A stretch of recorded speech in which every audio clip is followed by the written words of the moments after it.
sir? I'm all right.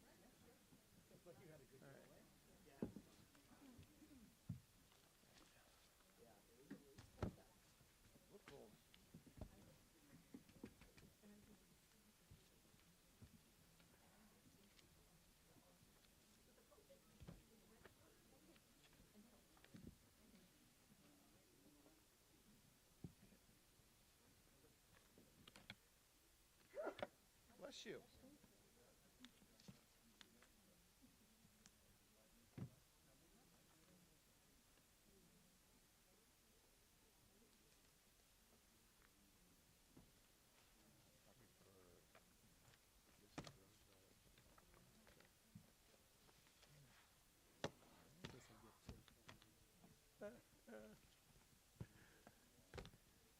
Nice.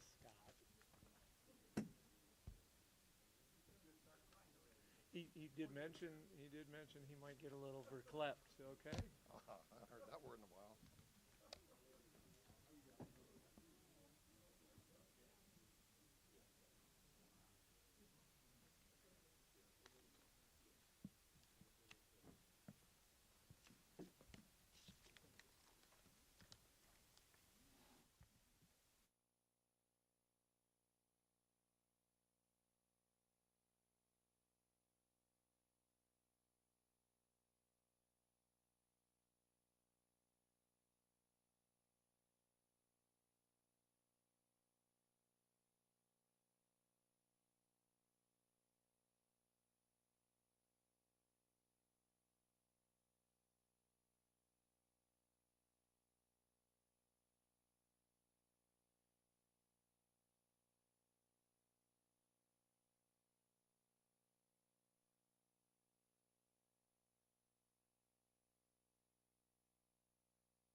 And Christmas Day.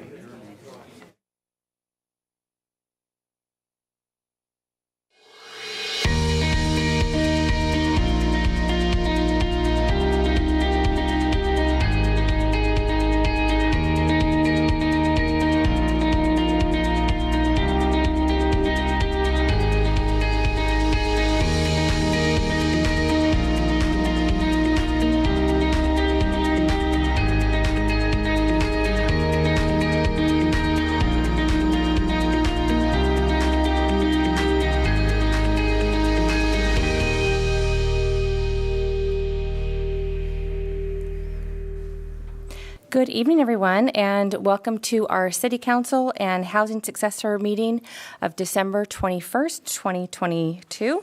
I'd like to call the meeting to order and ask our clerk to please read the roll. Thank you. Vice Mayor Haldeshelt? Here. Councilmember Alvord? Here. Councilmember Mendoza? Here. Councilmember Rakucci? Here. And Mayor Bernasconi. Here, thank you. I'd like to ask Dave Martinez of the Placer Food Bank if he would please lead us in the Pledge of Allegiance.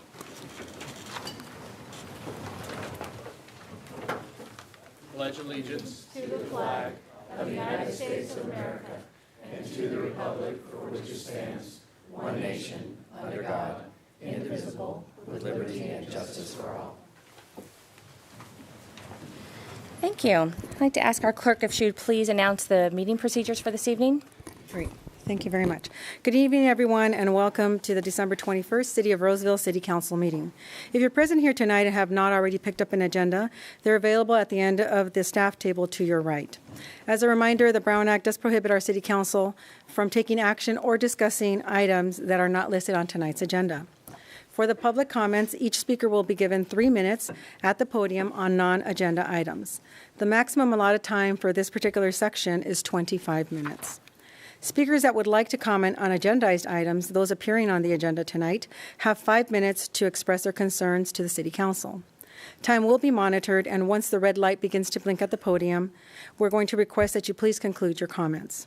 Lastly, if you address the City Council tonight, please consider stating your name for the record, and thank you for your civic participation and being with us tonight. Thank you very much. We will move into item 5.1, which is a canvass of results from the 2022 municipal election. And I believe our clerk's going to present that to us. Thank you. Thank you very much. Good evening, Mayor Bernasconi, council members, staff, and members of the public. I'm Carmen Avalos, and I have the privilege of serving as your city clerk here for the City of Roseville. So tonight, the request before the City Council will be to certify the Roseville 2022 general municipal election. But I wanted to provide some brief history on our district election cycle. So in 2020, the City of Roseville had its first district election, thereby electing representatives from District 1, 3, and 5. This year in 2022, we had our second district elections, and voters of Roseville elected representatives for Districts 2 and 4. This actually completes a full cycle of Roseville council members being elected by districts, and we are no longer in that large district. So the following candidates received the highest number of votes as specified by the Placer County Register of Voters. We have in District Number 2, council member-elect Pauline Rakucci, who received the highest number of votes with 5,061 votes and a percentage of 57.58%. In District 4, we have council member-elect Krista Bernasconi coming in with 9,418 votes, taking 100% of the votes in that particular district. The city also placed a measure on the ballot for the voters to make a choice on our hotel and lodging tax measure. This resulted in our Measure C. Measure C was approved by the voters and as Ordinance 6504. Measure C is our transient occupancy tax, or TOT, and the voters approved this with a 72.33% yes votes. That amounted to 41,546 votes that came in approving the measure. TOT measure, which is a transient occupancy tax, increased from 6% to 10%. And this rate increase will become effective on January 1st, 2023. So before you tonight, the recommendation is that the City Council adopt Resolution Number 22472, which is the canvassing of votes of the November 8th, 2022 general municipal election, and declaring the results thereof per the Placer County official election results, and also declaring council member-elect for District 2 as Pauline Rakucci, and for District 4, Vice Mayor-elect Krista Bernasconi, as the two candidates receiving each the highest number of votes in their respective districts.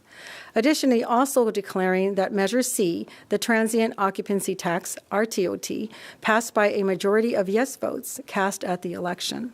And then lastly, once this is approved, that you allow me to administer the oath of office, the official oath of office, to the incoming council members for both District 2 and District 4 as prescribed by the Elections Code 10265. There's nothing further in terms of the presentation, but I'm happy to take any questions that the council may have. Thank you. Does council any questions? No. Forward.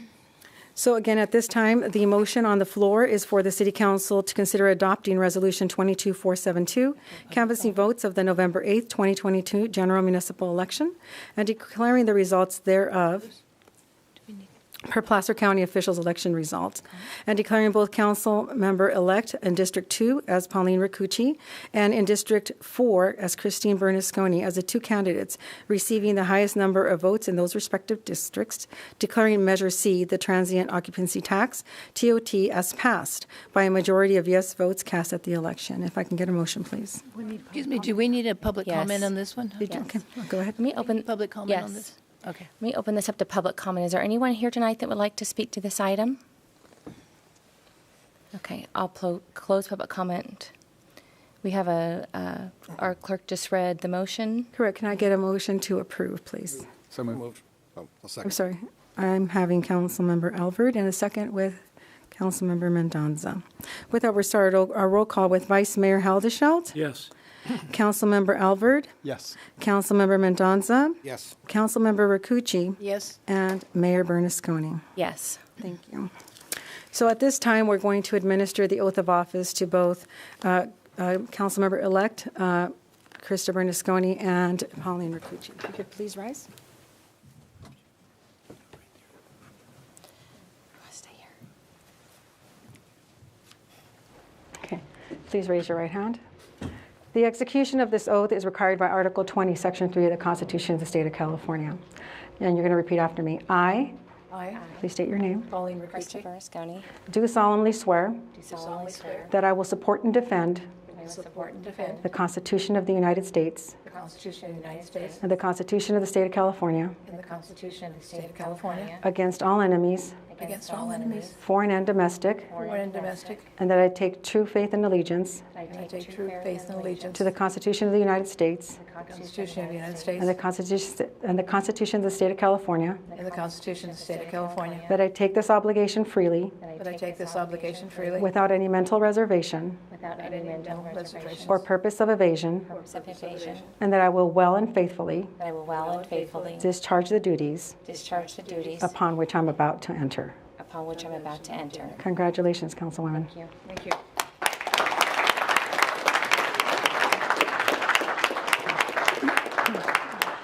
So at this time, per our charter, we need to do our reorganization. So I'm going to ask our Vice Mayor to come down, as he will be our incoming mayor. And I understand he'd like his beautiful wife, Shelley, to join him.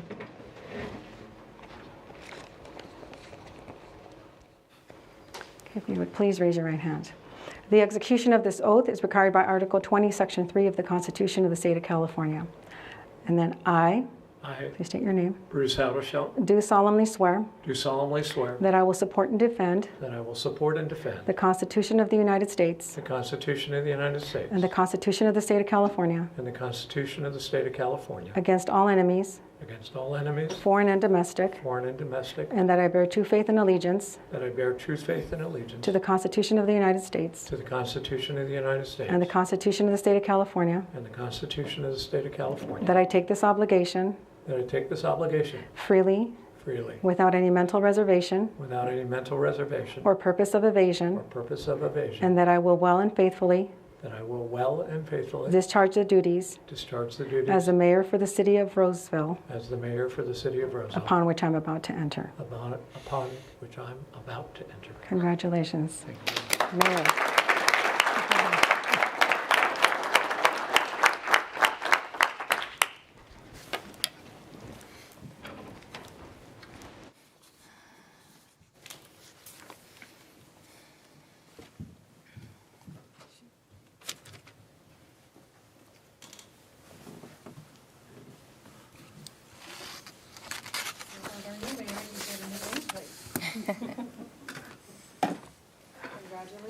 Thank you very much.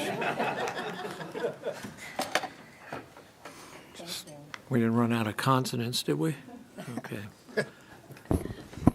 I'd like to offer my newly elected council members if they'd like to make any comments at this point in time. Yes, if that's okay. I just wanted to make a few comments. Just want to say that I'm overwhelmed by the community support that I had for myself running for re-election to District 2. While I'm elected by the voters in District 2, I will continue to serve the entire city of Roseville. We have a city council manager form of government, not a district manager form of government. Anyone in the city can contact me with a question or concern, and I will continue to attend events throughout the city, just as rest of my council members do. I'm especially grateful to all my volunteers that made my election possible. My campaign committee, with their hard work, ideas, and encouragement, I wouldn't have been able to be elected without their help. I had volunteers in every neighborhood in my District 2, handing out flyers, making contact, attending my fundraisers. I also want to thank the City Clerk's Department, Carmen, Helen, and all the others who helped me fill out all the forms required to run for an elected office. Also, all the people throughout Roseville who donated to my campaign, endorsed my candidacy. These individuals have been longtime friends. And not to forget the business community, the Chamber of Commerce, and businesses and labor who endorsed me and donated time and funds to our effort.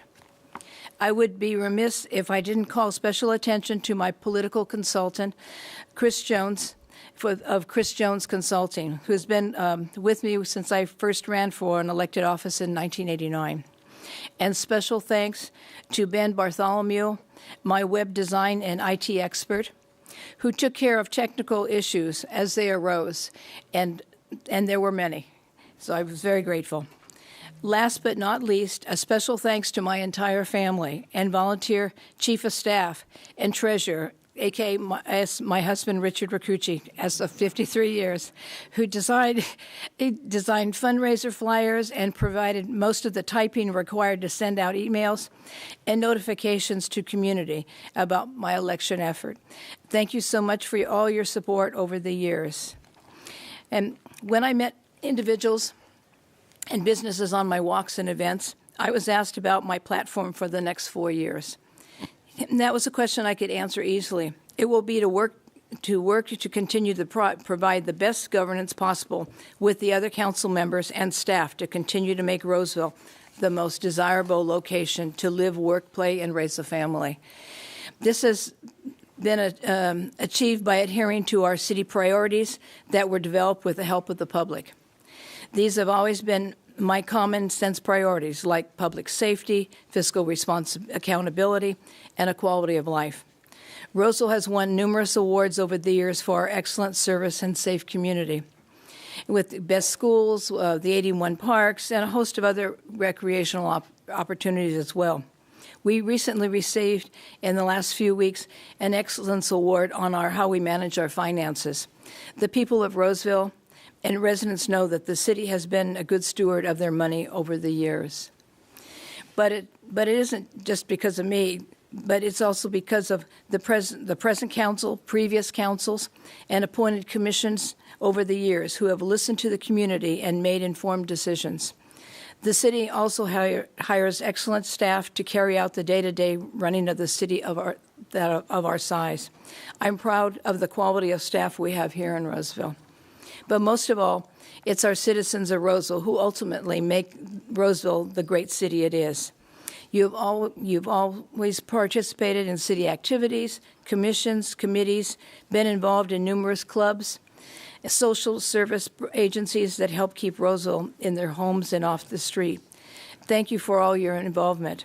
You are the eyes and ears of our community.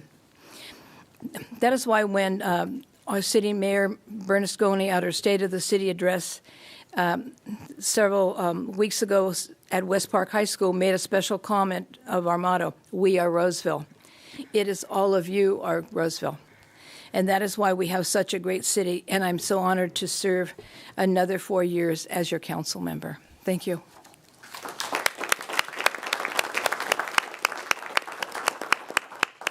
Councilwoman Racucci.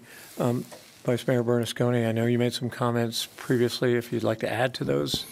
Well, I think Pauline covered it all for me. That was really well said. Congratulations, and I echo the same comments for our city and our service together. Looking forward to the next 4 years. Yeah, and I will very briefly. Yeah, it was good. Richard, I stepped on her applause line, didn't I? Okay. I'll just make very brief comments. I've had the benefit of observing each of you and how you serve the community in your way, and that will guide me as I move forward with you over the next couple of years in this chair. There's a quote, and I think it goes all the way back to Aristotle, that says, and I'll get this right, Dom, the whole is greater than the sum of its parts. And I think that's Councilwoman Rakucci, I think that's what you were alluding to. Each of us are in the community, and each of us working together make this community, and with those who came before us, and the nonprofits and another thing, keep this community the way it is. So thank you. This is an honor and a privilege, and I look forward to the next 4 years, 2 years? 2 years, Okay. 2 years. I guess we just changed the charter. Anyway, I look forward to the next 2 years of working with you, and I think I can open it to public comment if anyone in the public would like to make any additional comments. Seeing none, we'll begin our way down the agenda. The first item is public comments. This is the portion of the agenda. Am I taking your part here? Anybody wants to Okay. leave?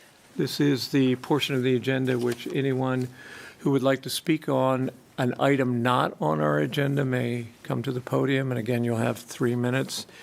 And I have 1, 2, 3. So Manish Sharman, you're.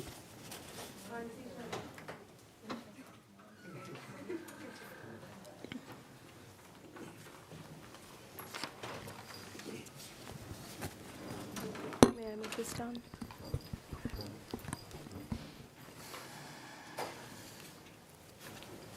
Namaste, Mayor and City Councils of Roseville.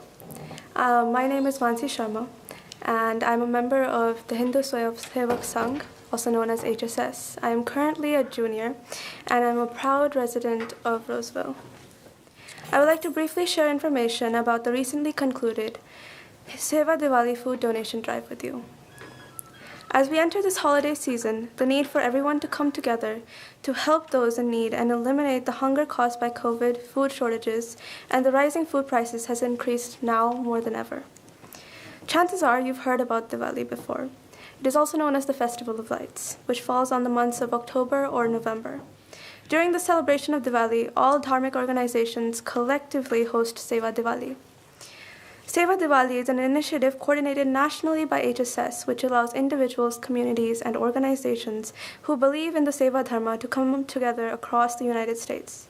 The Seva Dharma essentially means service to humanity is service to divinity. In other words, it means to give back to the society where we live during the festival of Diwali. As part of Seva Diwali, we collected non-perishable food items and donated them to local food pantries, shelters, and people in need. We are pleased to share that this year, more than 95 volunteers in Greater Sacramento, Yuba City, and around the Chico area from 33 local organizations joined hands, collected 8,500 pounds of food in 19 cities, and donated to 14 food banks in 6 counties. In the city of Roseville alone, we donated 700 pounds of non-perishable food items to the Gathering Inn and 500 pounds to the Salvation Army. We give our sincere appreciation and thanks to the council member, Scott Albert, for encouraging and personally joining us in our delivery to the Salvation Army Center. To promote community awareness, we had a Seva Diwali car parade where people decorated their car with lights and drove them around the city. We were very fortunate to have Councilman Scott Albert flag off that parade. Seva Diwali in Sacramento was started back in 2019, and since then the event has donated 18,000 pounds of food. Seva Diwali is a national initiative. In 2022 alone, the Seva Diwali program donated 630,000 pounds of food to over 200 beneficiary organizations. This donation will serve over 525,000 meals. This was possible by people and organizations coming together in 200 cities and townships in 32 states in the USA. Since its inception in 2018, Seva Diwali has donated around 1.5 million pounds of food nationwide. Happy holidays. Dhanyavad and thank you.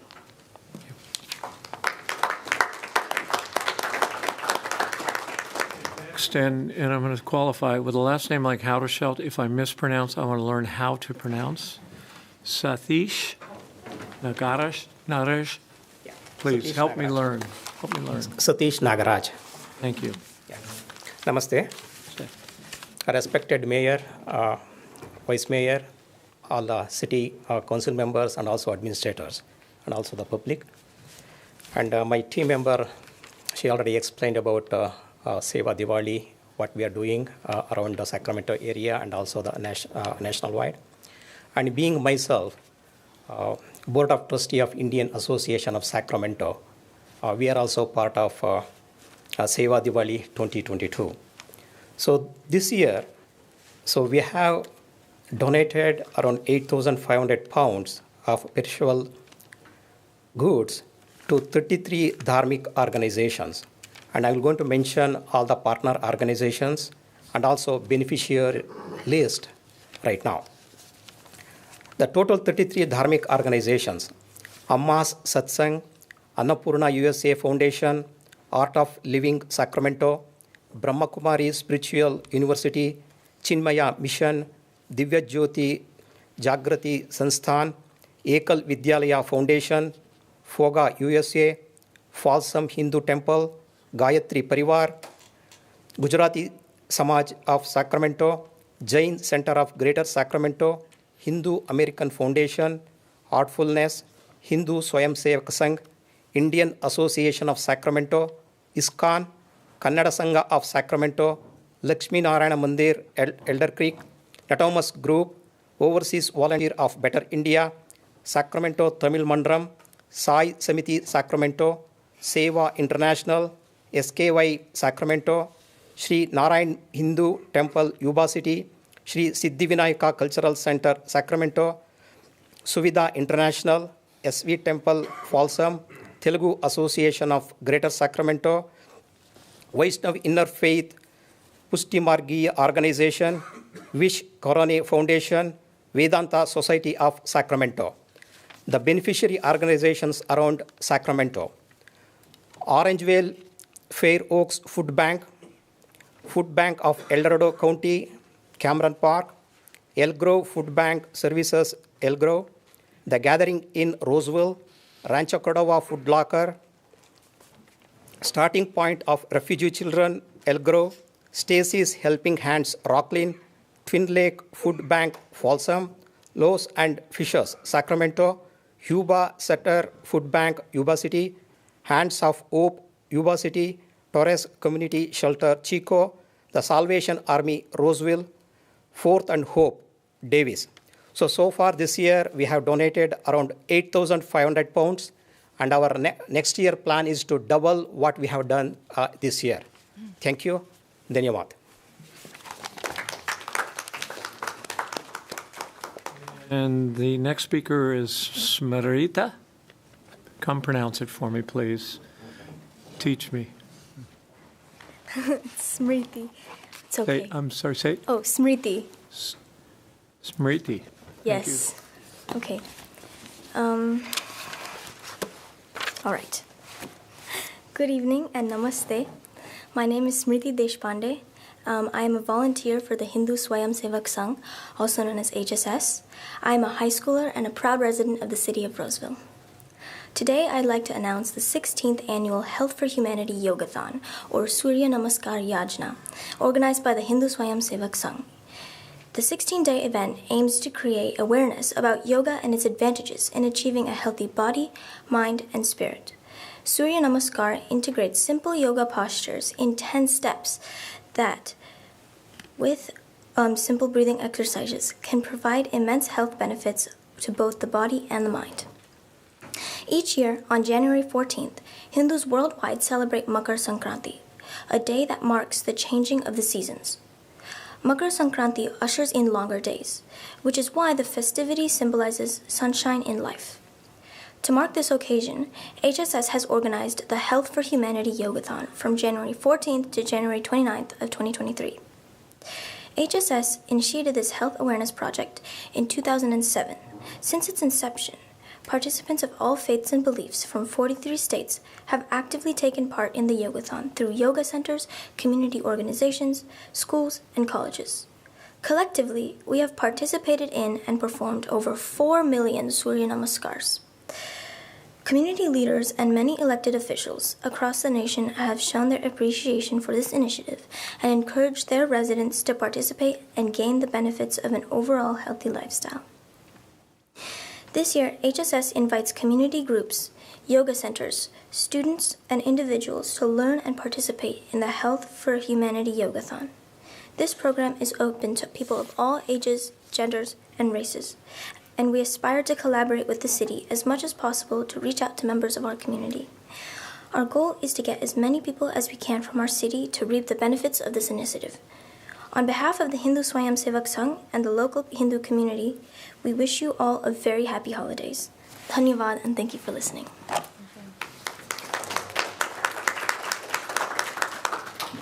Very much. Anyone else who would like to speak on a non-agenda item tonight? All right. Well, I'll ask the clerk to announce the procedures for approving the consent calendar. Thank you, Mayor. All matters on the consent calendar are considered routine in nature and will be approved by one motion. There will be no discussion on consent calendar items unless a member of the City Council, the staff, or a member of the public requests that a specific item be pulled for further discussion. At this time, neither the council or staff has made such a request. Is there anyone in the audience or a member of the public that would like to pull an item for discussion tonight? Seeing none, Mr. Mayor, we do have items 7.1 through 7.17 on consent for your consideration and approval tonight. We'll take a motion on that. Yes. Second. We have a motion on the floor with a second. We'll start our roll call with Vice Mayor Bernasconi. Yes. Councilmember Alvord? Yes. Councilmember Mendoza? Yes. Councilmember Rakucci? Yes. And Mayor Haudashelt. Yes. Thank you. Thanks very much. Motion passes. All right, thanks. Next up on our agenda this evening is special request reports and presentations and the park name recommendation approval process. With us this evening are our Parks Recreation and Library Director Jill Geller and our Parks Planning and Development Superintendent Tara G. Thank you very much, and good evening, Mayor and members of the council. I am Jill Geller, your Parks, Recreation, and Libraries Director. Very pleased to be here tonight with Tara G., our Park Planning and Development Manager, to present naming recommendations for Roseville Parks, Recreation, and Libraries, Parks, and Facilities. So without further ado, I'll turn it over to Tara to make the presentation. Thank you, Jill. Tonight we have several name recommendations to share with you based on the recommendations of the November 7th Parks and Recreation Commission meeting. The action being sought tonight is to approve the park name recommendations. So we have 4 locations that we will make name recommendations for. We will share those recommendations for each. Take a pause so that council can discuss and or approve each one individually. These 4 park locations are the North Central 57 Dog Park, the park site at Gibson Drive, the Tenfield Soccer Complex, and the renaming of the Roseville Sports Complex. So first we're going to talk about the NC 57 Dog Park. NC 57 is located off of Antelope Creek Drive next to the Pearl Creek Apartments. It's located in the North Central area of Roseville, not far from the Galleria. The recommendation is to name this dog park Apollo Dog Park. A little bit about the background of this. The naming of the dog park is following in the tradition and precedence of naming our dog parks after police canines. Canine Apollo served 10 years. Canine Apollo was trained in tracking, apprehension, and drug detection. He was also the police department's first canine assigned to work directly with the SWAT team. Apollo and Canine Officer Scott Miskowitz were frequently seen at community events and demonstrations. I recently learned that Apollo was trained in the open space where this dog park is located. This is certainly a sign that this was meant to be. Apollo retired a few years ago and sadly has since passed. I will pause here and turn it back to you, Mayor, for further discussion and action. Members have any questions on that haven't been answered by Tara in the staff report? Nope. Okay. Next park. Do you want us Do you wanna to take open an it for public approval? comment Yeah. on each and every park then? Yes. Okay. We'll open public comment on the Apollo naming of NC, 57. the Apollo Dog Park. Anyone? Anyone? I'll close public comment on that item. Thank you. If I can get a motion to approve NC 57 Dog Park off of Antelope Creek as Apollo Dog Park. So moved. Second. Thank you. We have a motion on the floor with a second. We'll start off with Vice Mayor Bernasconi. Yes. Councilmember Alvord. Yes. Councilmember Mendoza? Yes. Councilmember Rakucci? Yes. And Mayor Haudashelt? Yes. Thank you.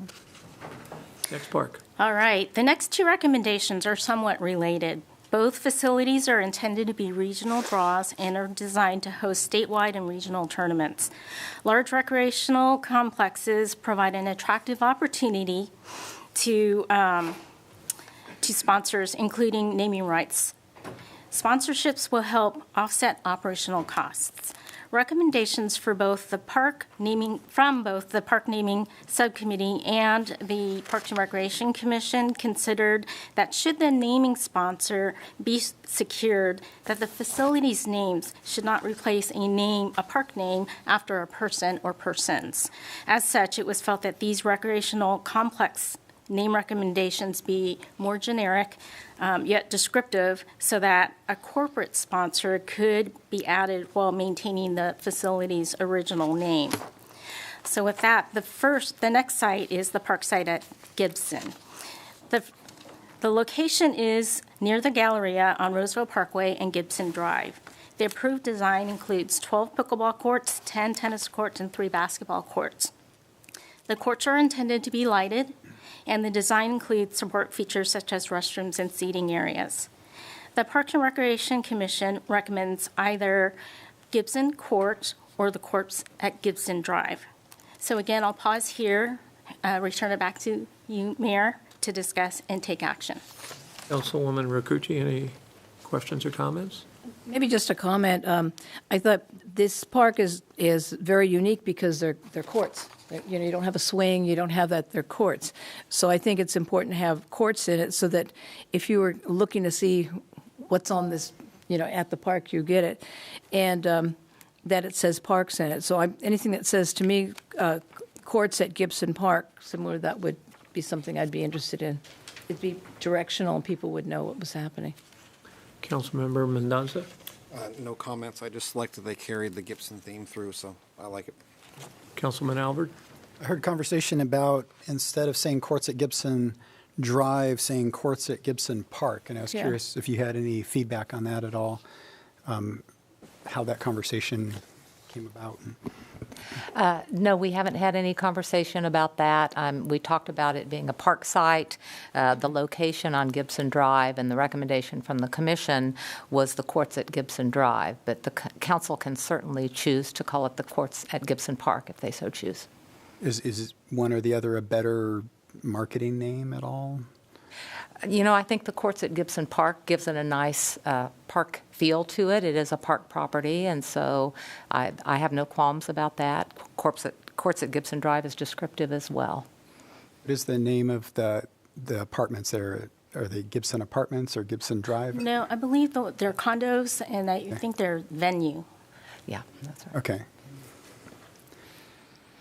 Bernasconi, anything staff hasn't already addressed? No, thank you. Yeah, I don't either. I'll open it for public comment on the naming of this facility off of Gibson Drive. Okay, seeing no comments, I'll close public comment on that and bring it back to the council and ask for a motion. Well, is there, I personally kind of lean towards courts at Gibson Park instead of courts at Gibson Drive. I don't know if there's any appetite. I think that's a motion. Is there a second to that motion? Second. All right. So the motion on the floor is that the park site at Gibson Drive be called the courts at Gibson Park, correct? Right. Okay, perfect. With that, we've got a motion on the floor with a second. I'll start off roll call with Vice Mayor Bernasconi. No. Councilmember Alvord. Yes. Councilmember Mendoza. No. Councilmember Rakucci. Yes. And Mayor Haudashelt.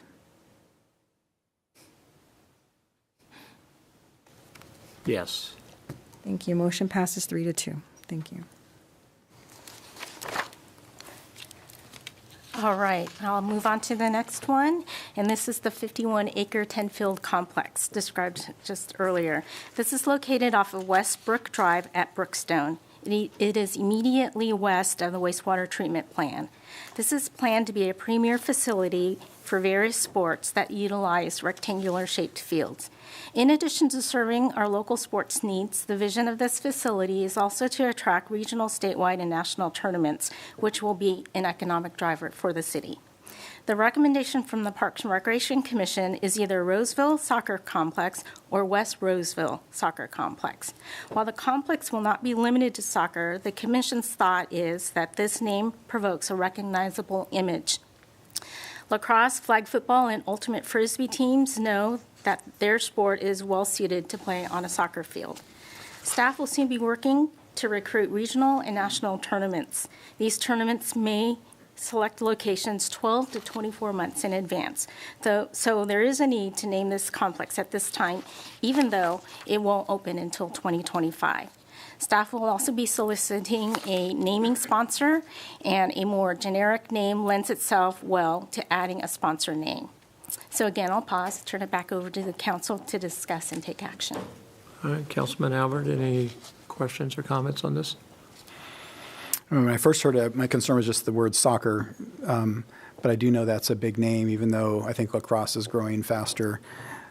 But I agree that I think people would recognize what type of a complex it is. And otherwise, you'd have to say like the Roseville Longfield complex or something. Or I'm okay with it. I kind of don't like the West Roseville part, because unless we're thinking we might have another one in the city someplace. But otherwise, we're all Roseville, so my opinion. Vice Mayor Bernasconi?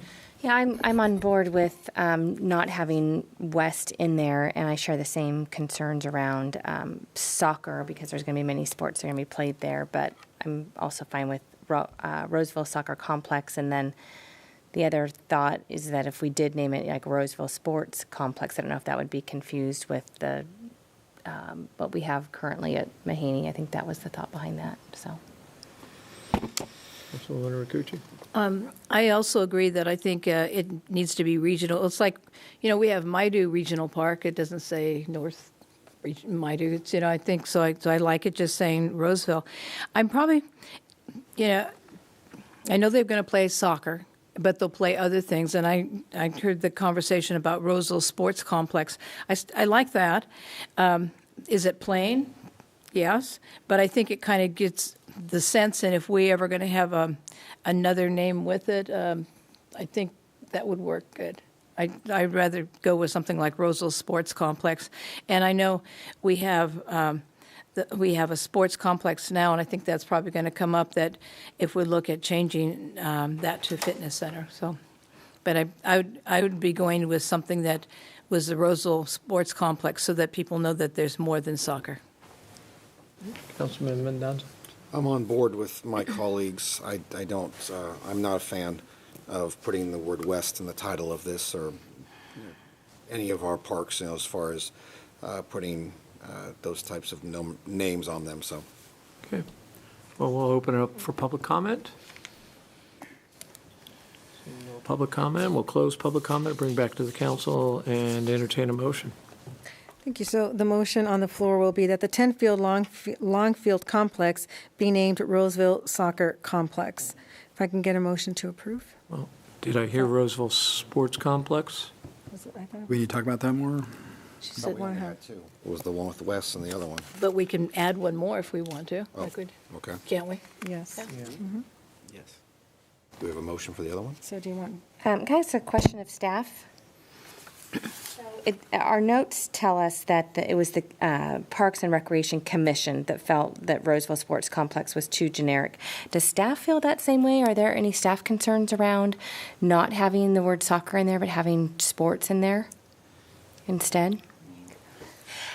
I wouldn't say that we have concerns about that, no. I think either soccer or sports is fine. I think the commission's feeling was that the soccer complex provokes an image, and so people immediately know what it looks like when the word sports complex, you're curious what kind of sports. Are they diamond fields? Is it volleyball? So that was their concern. It was not as descriptive as soccer. We don't have qualms either way, whichever the council would approve. Okay. If we're marketing for a national tournament to lacrosse or Quidditch or flag football or something like that. Is the soccer complex okay, or is it better to have sports complex? Do you guys have any experience in the marketing of these kind of fields? My experience has been that having the name soccer in the name has not caused any concern. When we went to Kansas just a few weeks ago, they had just finished a huge national lacrosse tournament at the Overland Park Soccer Complex. So I think, as Tara mentioned in her comments, those sports know what type of fields they can play on. You know, if you play lacrosse, you know that you typically play it on a soccer field. So that hasn't posed any concern to draw tournaments, in my experience. Okay, any other questions, comments? All right, well, what's the motion? Personally, I think having served on the Parks and Rec Commission and having suggestions get wiped out by council, it was always frustrating as a Parks and Rec Commissioner. If we're at a draw, I'd lean towards what they suggest, with the word soccer in there. But So the motion is... I'll make a motion for the Roseville Soccer Complex. Okay. Is there a second? I'll second it. Okay. Thank you. So we have a motion on the floor with a second. We'll start a roll call with Vice Mayor Bernasconi. Yes. Councilmember Alvord. Yes. Councilmember Mendonça. Yes. Councilmember Rakucci. No. And Mayor Hildeshout. Yes. Thank you. Just before we move on, I want to make sure I heard in the staff report, the naming of the individual, there could be names for individual fields. That's correct. Because I know that the Parks and Rec Commission wanted to honor some Roseville families who were very involved in soccer. Yes, there will be naming sponsorship opportunities for the complex as well as for the individual fields. Okay, thanks very much. All right, last park. All right, last but not least, with the construction of the 10-field complex, to avoid potential confusion, a recommendation is being made to rename the existing Roseville Sports Center to the Mahaney Fitness Center. This is a fitness-focused facility at Mahaney Park, located off of Pleasant Grove and Wood Creek Oaks Boulevard. From a marketing standpoint, this new name better aligns with the actual use and allows the city to better promote the activities that actually occur there. So with that, I'll turn it back over to council. Great, Councilwoman Rakucci, any comments or questions? I think that's totally right.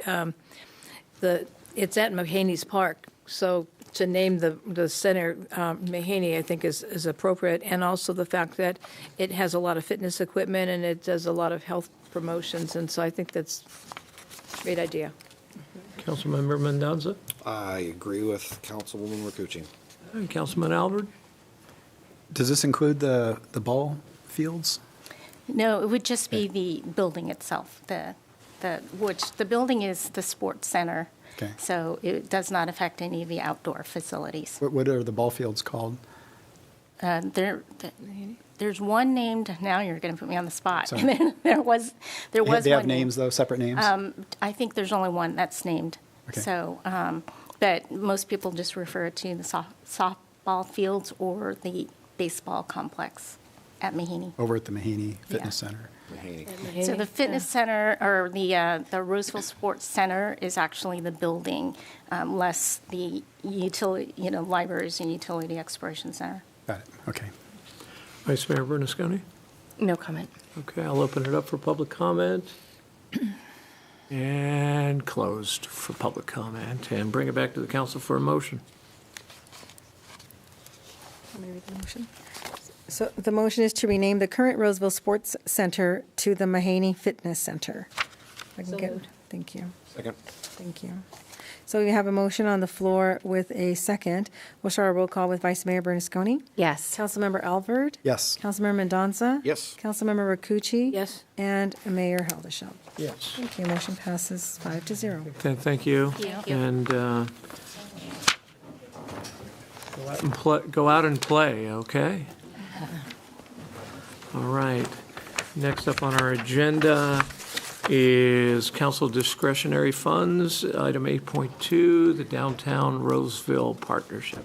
Thank you. So this item 8.2, we are going to actually remove from the agenda for tonight and continue it to the January 18th, 2023 City Council meeting. If I can get a motion to continue the item. So moved. Second. Thank you very much. With that, we'll start our roll call with Vice Mayor Bernasconi. Yes. Councilmember Albert. Councilmember Mendoza. Yes. Councilmember Rakucci. Yes. And Mayor Haldeshelt. Yes. This item moves to the January 18th, 2023 meeting. Thank you. Next up is item 8.3, council discretionary funds for Placer Food Bank. Thank you. And So- Vice Mayor Bernasconi will. Thank you. So Vice Mayor Bernasconi will recuse herself as she has a conflict, as the Placer Food Bank is a client of hers. Thank you very much. All righty. Thank you. So the record will reflect that she did not participate in the discussion or the vote on this item.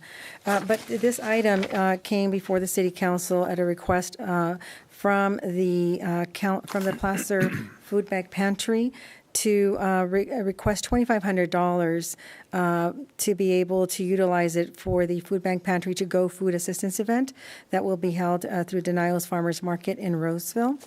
The request again was for $2,500. Okay, I'll ask Councilman Albert any questions before I open for public comment. Not at this time. Not this time. All right, Councilor. Okay, I'll open it for public comment and welcome public comment. Thank you very much. Thank you, Mayor and council members.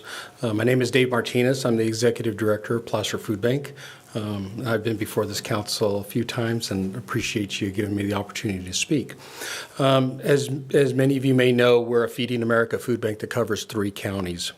At the onset of COVID, the way food was dispersed, the lack of food inventory required food banks throughout the nation to change the way that they got food out. One of the ways that we did it was called the Pantry to Go site. Basically, it's a mobile pantry. We currently have 10 distribution sites in 2 counties, Placer and El Dorado County. They currently distribute over 2 million pounds a year out of those 10 sites, with the Roseville site being the biggest. We were very fortunate to bring on Roseville. It was unfortunate that it was one of the last sites that we were able to add, essentially would be considered post-pandemic, mainly for the fact that it was very hard to find a location.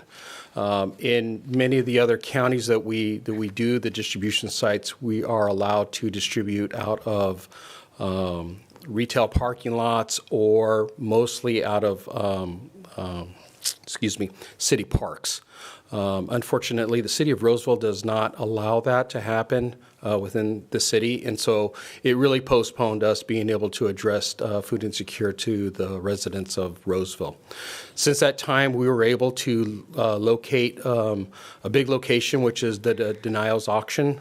It's the old yard where the cattle is actually held at, and it's a very open yard that we use. The request that we have before you right now is to cover overhead costs, but it's really to cover a portion of the overhead costs for the conditional use permit.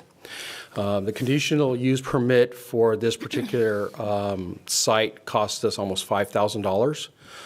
The conditional use permit will need to be renewed every 2 years, and so the request right now is to cover at least half of that.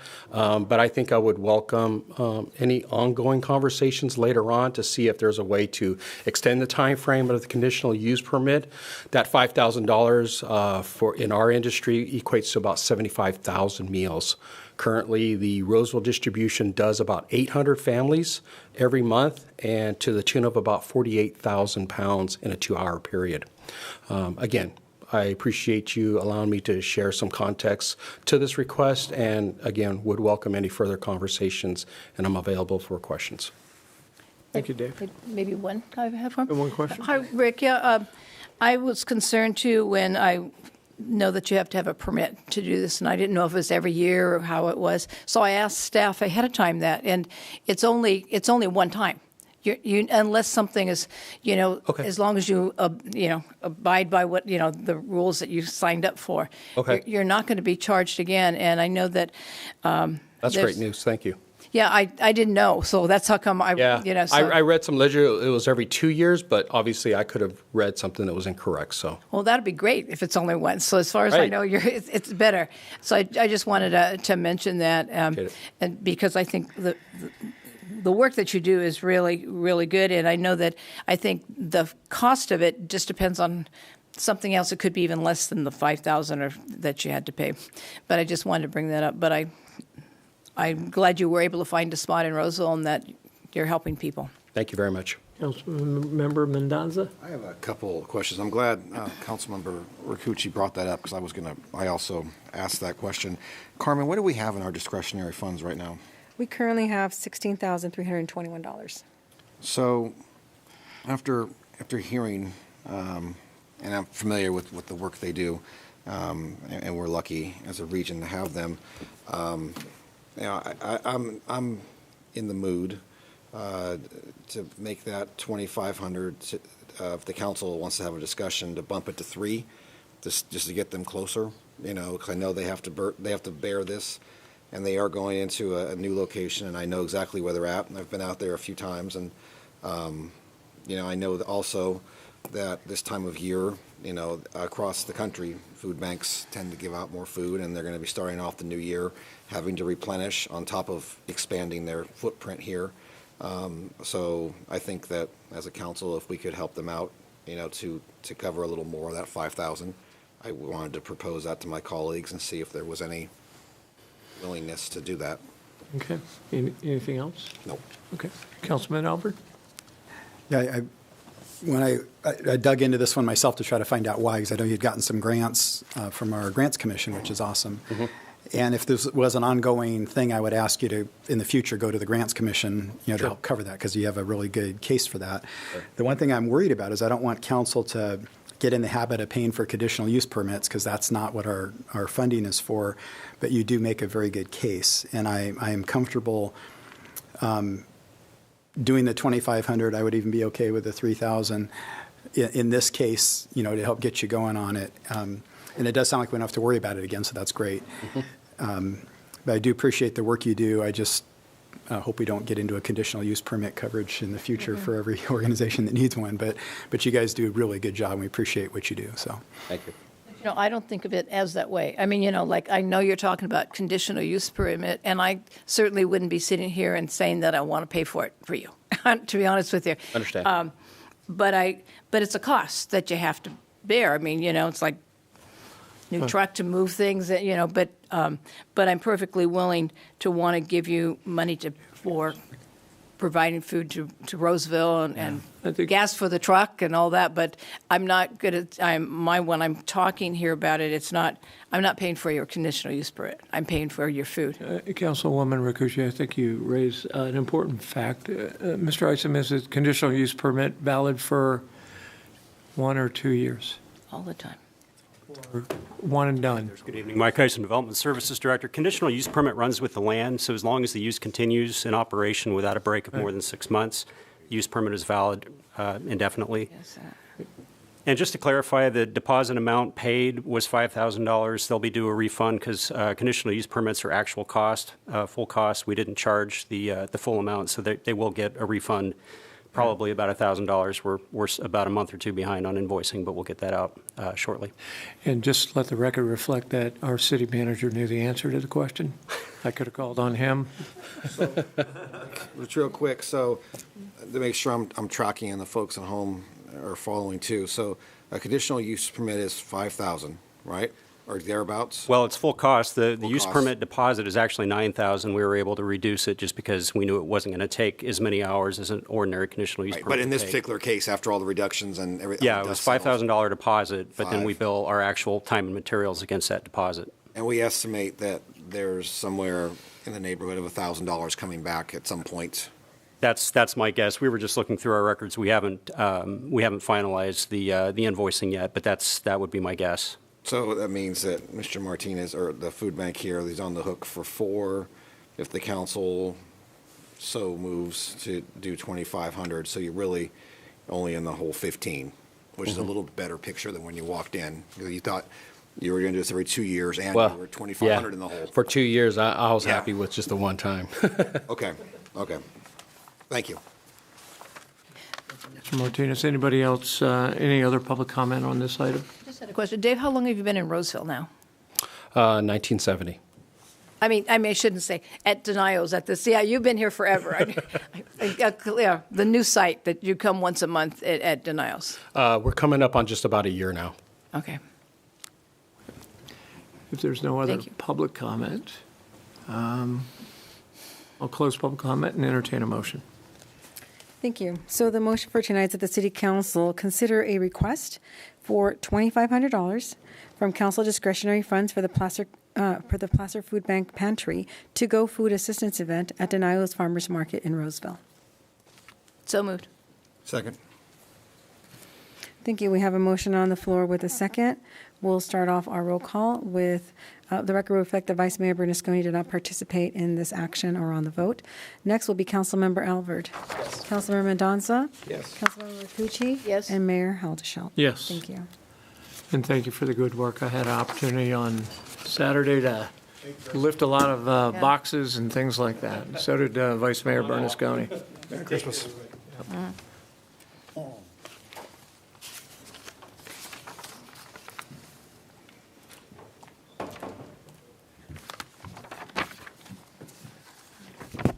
Mac, Vice Mayor. Next item is item 9.1, Boards and Commissions Biannual Vacancies. Thank you. And you'll take that? Okay. Yes. So tonight you have an opportunity to make several appointments to actually 6 boards. And you have 3 boards, the Library Board, Personnel Board, and the Transportation Board, that have spots that have been filled by individuals completing the number of seats that were available. You will also have the opportunity to select for the Board of Appeals, Parks and Recreation Commission, and the Senior Commission, individuals to fill those seats as we had more applicants than seats available. So we'll start off with asking you to please vote on the Board of Appeals, and then we will ratify the vote by announcing each vote for every single commission together. So you have the Board of Appeals. For the Board of Appeals, we had 5 applicants. We had Mr. Joseph Bales, Ivan Green, Steve Miller, Arthur Pauley Jr., and Tom Rutherford. If you could please make your selection and pass your votes down. Again, this is for 4, correct. Oh. Thank you. Carmen, do we need public comment on this one? Do you want to do public comment now? Yes. Yes. Open it for public comment if any of the applicants are in the audience. And we'll address the council. Seeing no one interested in public comment, we'll close public comment. Thank you. The vote. Yep. So we'll start off with our first council member here. We have Councilmember Rakucci selecting Joseph Bales, Steve Miller, Arthur Pauley, and Tom Rutherford. Next, we have Councilmember Mendoza selecting Joseph Bales, Ivan Green, Arthur Pauley, and Tom Rutherford. Next is Mayor Haldeshelt selecting Joseph Bales, Steve Miller, Arthur Pauley, and Tom Rutherford. Next, Councilmember Alvord selecting Joseph Bales, Steve Miller, Arthur Pauley Jr., and Tom Rutherford. And lastly, Vice Mayor Bernasconi selecting Joseph Bales, Steve Miller, Arthur Pauley, and Tom Rutherford. With that, the selection, we have a total of 5 votes for Mr. Bales. We have a total of 1 vote for Mr. Green, 4 votes for Mr. Miller, 5 votes for Mr. Pauley, and 5 votes for Rutherford. And according to this tally, we've got being appointed to the board Joseph Bales, Steve Miller, Arthur Pauley, and Tom Rutherford. I'll entertain a motion. We're going to do them at the You're going to do all together. of them? Right. Okay. So next, we have the Job Parks. training. Thank you. We have the Parks and Rec Commission. So for that, we have 3 possibilities of appointments with 4 applicants. The 4 applicants were Renee Borowak, Brandon Clark, Regina Sochek, and Jeff Short. Shout. Why don't you take public comment now before you start voting?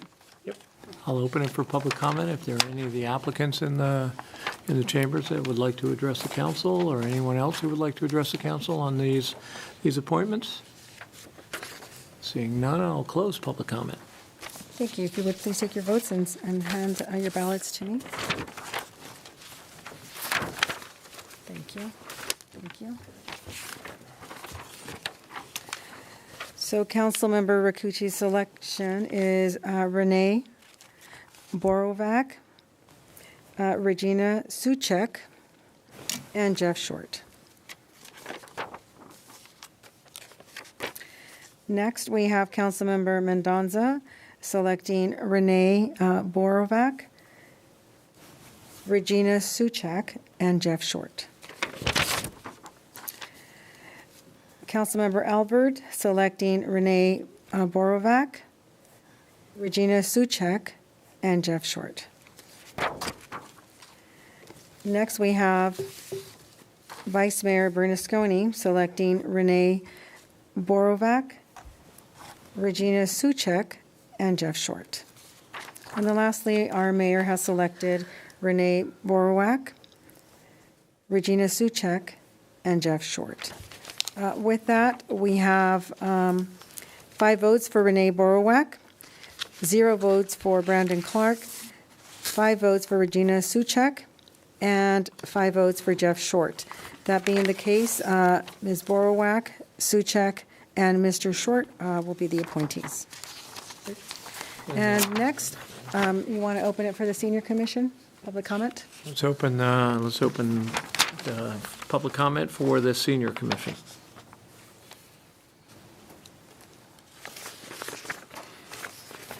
Seeing no one who would like to comment on this, we'll close public comment. Please take your votes and pass your ballots down to me.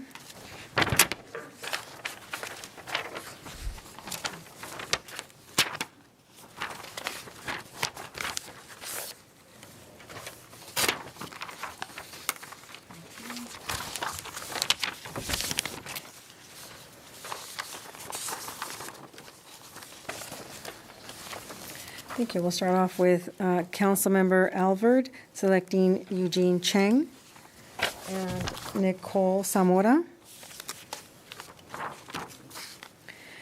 With Councilmember Rakuchi selecting Eugene Cheng and Nicole Zamora. Councilmember Mendoza selecting Eugene Cheng and Nicole Zamora. Vice Mayor Bernasconi selecting Eugene Cheng and Nicole Zamora. And Mayor Hildeshout selecting Eugene Cheng and Nicole Zamora.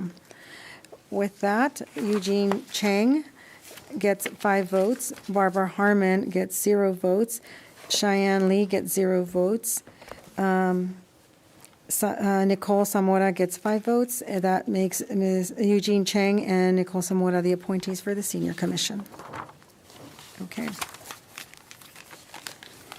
So how, we will make a take a motion on all 6 All of 6, them? so I'm going to read the motion to you. Great, thank you. So the motion before the City Council tonight is that the City Council appoint Maria Fish, Eileen Speaker, Kim Ryan Unidad to the Library Board for a term expiring December 31st, 2026. Appoint David Jacks and Thomas Lamb to the Personnel Board for a term expiring on December 31st, 2026. Appoint Derek Pell, Doyle Radford Jr., and Philip Roberts to the Transportation Commission for a term expiring December 31st, 2026. Appoint Joseph Bales, Steve Miller, Arthur Pauley Jr., and Tom Rutherford for the Board of Appeals. Appoint to the Parks and Rec Commission Renee Borovac, Regina Suchek, and Jeff Short. And lastly, appoint to the Senior Commission Eugene Cheng and Nicole Zamora. If I can get a motion to approve, please. So moved. Thank you. A motion on the floor with a second. We'll start our roll call with Vice Mayor Bernasconi. Yes. Thank you. Councilmember Alvord? Yes. Councilmember Mendoza? Yes. Councilmember Rakuchi? Yes. And Mayor Haldeshelt? Yes. Thank you. Motion passes 5-0. Thank you. Congratulations, and thank you for all those who applied. Yeah. Next item up is a public hearing on 10.1, and I will open the public hearing right away. Is that right, Michelle? Yes. I'm going to open it right away. And this item is the commercial corridor specific plans. With us tonight is not Jessica Lynch, nor Lauren She's here. Hawker, but our planning director, Greg Bitter, and our development service, oh, wait, Jessica's here, sorry. And our development services director, Mike Isom. Good evening, Mayor and council members. I'm Mike Isom, again, your Development Services Director. With me, Greg Bitter, Planning Manager, and Jessica Lynch, Associate Planner. Who is not with us tonight is Lauren Hawker, our Senior Planner, who, as you know, has been heading up this project or leading this project for the last 18 months. Lauren fell ill last night and wasn't able to join us tonight. So, and unfortunately, Jessica is recovering from laryngitis, so we're going to keep her powder dry. We're going to try to preserve her voice so she can answer the tough questions as they come. So you get to listen to Greg make the presentation. And between the three of us, we will do our best to answer your questions. So before we start, I wanted to thank Jessica and Lauren profusely for their efforts in getting this project across the finish line. This has been 18 months in the making. Thousands of letters were mailed, multiple public workshops. They launched this project in the era of COVID when we couldn't meet in person. So just getting people to engage virtually has its own challenges, but by getting as many people as they did to engage and to get the type of response that we did is laudable, and I want to acknowledge them for their efforts. So with that, I'll hand it over to Greg. He'll run through the presentation, and we'll be able to answer your questions. Thank you. Thank you, Mike, and good evening, Mayor Haddishelt, members of the City Council. Again, Greg Bitter, Planning Manager for the City Development Services Department, and we're here tonight to talk to you about the Commercial Corridor Plans project. So we can jump to the next slide. So we're going to jump right into this. The image on this screen shows the proposed boundaries of each of the three corridor plans that we'll be talking about. These plans are long-range planning documents called specific plans. They establish a vision, design standards, and processes for future private development and redevelopment. It's very important to note that approval of these plans will not directly result in any development or construction. Any future development in the plan areas would be proposed and constructed by private property owners. Any city projects would be limited to streetscape improvements, such as improvements to crosswalks and other potential frontage improvements. So tonight we're going to focus on the project components and the actions before you. We're going to start by quickly reviewing the project's three co-equal goals, which are streetscape improvements to improve aesthetics and comfort along the corridors, supporting commercial redevelopment and reinvestment, facilitating high-density housing, particularly in the commercial areas. To achieve these goals, the three specific plans include key features, such as various streetscape improvement options, frontage design guidelines, building and development design guidelines, allowing multifamily residential as a permitted use in commercial zone districts instead of requiring a conditional use permit.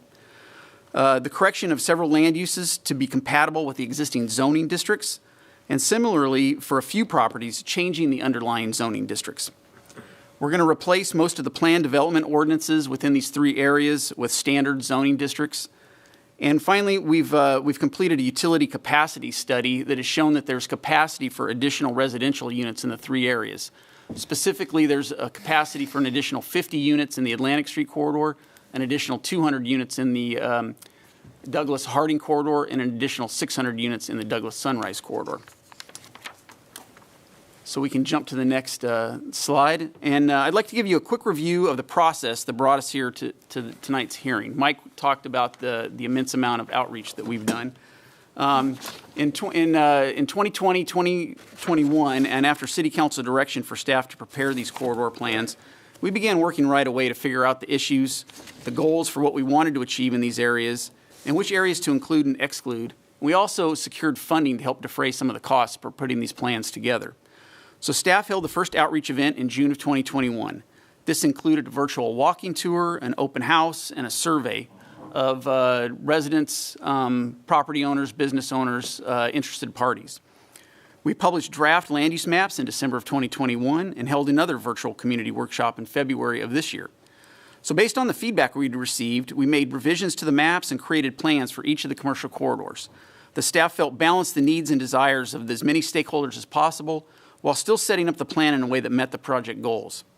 So along the way, we've talked with people from all walks of the community: residents, property owners, tenants, business owners, property managers, etc. We've continued to gather information and make adjustments throughout this entire process. We published a preliminary draft of the plans in July of this year, and then we held workshops, both at Planning Commission on July 28th and here at City Council on August 3rd. So again, after these workshops, we made more revisions to reflect some of the feedback we'd received and also direction we'd received from both Planning Commission and the Council. This feedback included primarily removing a large single-family area from the Atlantic Street corridor. This is the Inwood neighborhood. They were taken out of the Atlantic Street specific plan. And other changes that we cover in detail at the Planning Commission hearing and are described in your staff report. So speaking of the Planning Commission hearing, we can jump to that slide. So the project was heard on October 13th of this year at the Planning Commission, and we got public feedback, which was very similar to what we've been hearing at the July and August workshops. Basically, some folks desired that the city be more aggressive with our planning for things like roadway reconfigurations that support bicycle and pedestrian uses.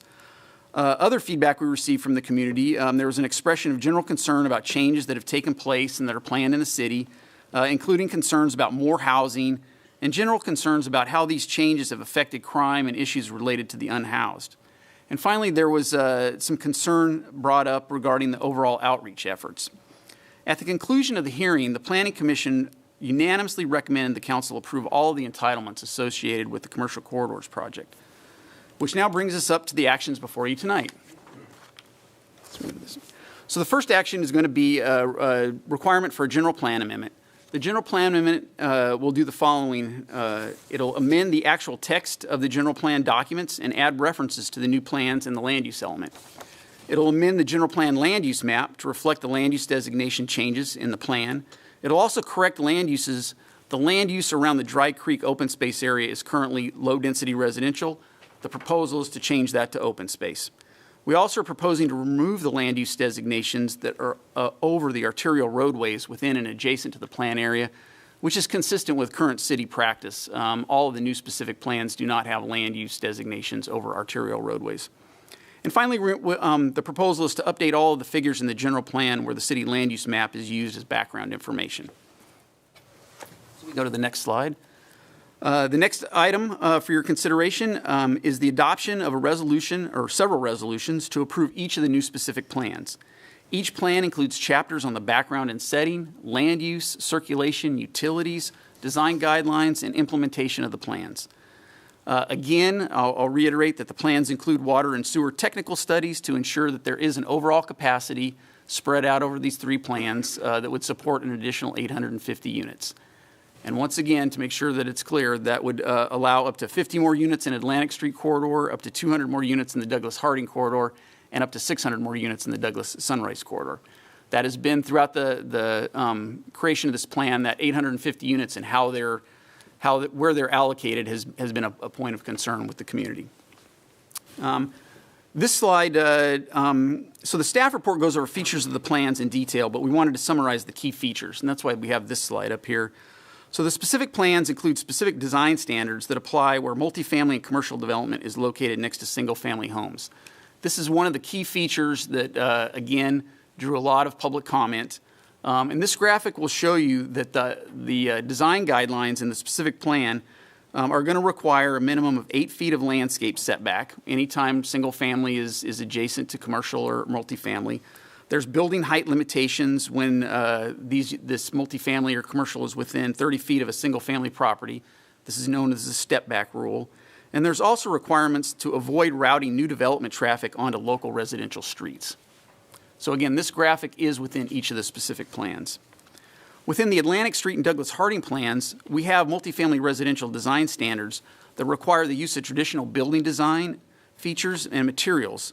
You can see that in this model streetscape image. These design standards apply throughout the Atlantic Street plan and also to all of the areas west of Folsom Road in the Douglas Harding plan. We can go to the next slide. And all of the plans include streetscape and frontage design standards, which include widening sidewalks to 5 feet, providing street trees and landscaping along the sidewalk, and placing buildings closer to the street to create character and identity, which is shown again in this model streetscape image. So we can go to the next slide. So together with the general plan amendments and the adoption of the specific plan, the project includes a separate rezone action for each of the specific plan areas and for the infill area. The rezone changes the underlying zone districts of a few properties, as we discussed in the staff report, and applies the special area overlay for each of the plan areas. You can see the special area is designated with the SA, so each of the plans has its own zoning overlay. So Atlantic Street is SA-AT, Douglas Harding SA-DH, and Douglas Sunrise Corridor is SA-DH. So any underlying zones, for instance, if it's a community commercial zone, when you look that zone up, it'll be community commercial / SA, and then whichever one of the specific plan designations. So we know exactly what to look at for each of those areas. So lastly, we have a zoning ordinance amendment, which would amend Title 19 of the Roseville Municipal Code, which is the zoning ordinance. The amended sections are listed on this slide and would do the following. First, they would add 3 new specific plans to the list of the special area districts. We would then add a new chapter, Chapter 19.33, into the zoning ordinance. This chapter will establish the permitted uses and includes nonconforming uses. It will add development standards, parking standards, and the entitlement and approval procedures for each of the 3 specific plans. The next 3 changes would be to add references to this new Chapter 19.33 standards in those 3 sections of the zoning ordinance. So a detailed description and list of the key features are included in this new Chapter 19.33 in your staff report, but some of the most important standards include the fact that multifamily projects in commercial zones will no longer require a conditional use permit, although they will continue to require design review entitlements. Non-conforming uses and buildings, we know non-conforming uses and buildings occur when the use of a building on a property isn't consistent with the underlying zoning. And a lot of times these properties can't be improved, or they require lengthy or costly processes to be improved because of that non-conforming situation. And this can lead to buildings and properties remaining in poor condition for some period of time. So we've added new language into the corridor plans that allow improvements to these properties as long as the neighboring properties are not negatively impacted by the improvements. We want to encourage reinvestment in the corridors. And finally, the plans include streamlining for both commercial and multifamily residential projects. Minor commercial improvements can be approved over the counter, and multifamily residential projects will no longer require a public hearing, but as always, notices will be mailed to all property owners tenants, anybody within 300 feet of a proposed project, and a public hearing may be requested by any member of the public that would like that item to go to the design committee or the planning commission. So finally, in conclusion, the corridor plans are intended to encourage redevelopment and revitalization of properties within the older commercial corridors of the city by correcting long-standing land use conflicts, establishing development standards, and streamlining the development process for property owners. Following a consistent, streamlined process with a clear vision and standards allows a property owner to save time and costs by having clear expectations for design, needed improvements, and the process. This, in turn, incentivizes reinvestment. The proposed project is designed to further the public interest, health, safety, and welfare by supporting redevelopment and reinvestment, because well-maintained and improved properties attract more thriving businesses and activity, which in turn has beneficial effect on public safety in the surrounding neighborhoods. So we're going to provide you with a simplified list of the Planning Commission's recommendations to the City Council. So the Planning Commission, in their action on October 13th, recommended that the City Council consider the addendum to the 2035 General Plan EIR and 2021 Housing Element Addendum, approve the general plan amendments, adopt the specific plans, approve the rezones, and approve the ordinance amendments to Title 19. So that concludes the presentation. Mike, Jessica, and I are here to answer any questions you or anybody else may have. Great. Councilmember Mendoza, do you have any questions? No questions at this time. Councilwoman Rakucci? Just a comment. I was able to watch that Planning Commission meeting, and I thought that went real well. And the fact that there were a lot of questions of, you mentioned how many housing could go in different areas, but that's not going to happen overnight, or maybe never happen. But that's could, and a lot of our specific plans take many, many years to fulfill. But this is a roadmap. So just the comment, I thought you answered questions well then. And thank you for your presentation today. Thank you. Councilman Alvin? As I mentioned, I was, I'm supportive of this, and I like how we adjusted for the neighborhood that showed up and was very upset about the process. So I do appreciate that we were able to accommodate for that neighborhood. So thank you. Vice Mayor Bernasconi? Just a comment and then a question. I had a couple of my kids in the car and their friends the other day, and one of the friends said, as we're driving on Douglas, right at Sunrise in Douglas, she said, "Oh, my dad used to work over here." And I knew that her dad used to work, or she said, "My dad used to work over here." And I knew her dad used to work off of Madison Avenue. And I said, "Lily, this is Douglas." And she said, "Oh, I thought it was Madison."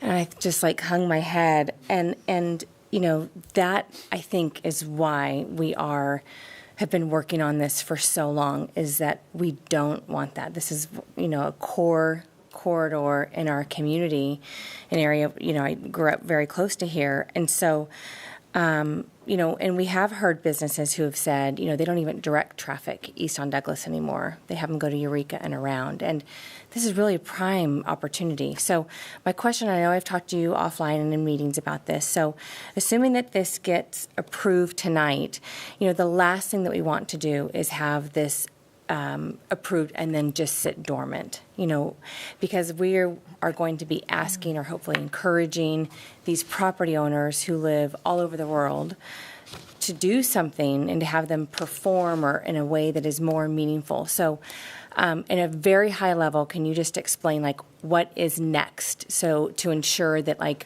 this isn't approved and it sits on a shelf.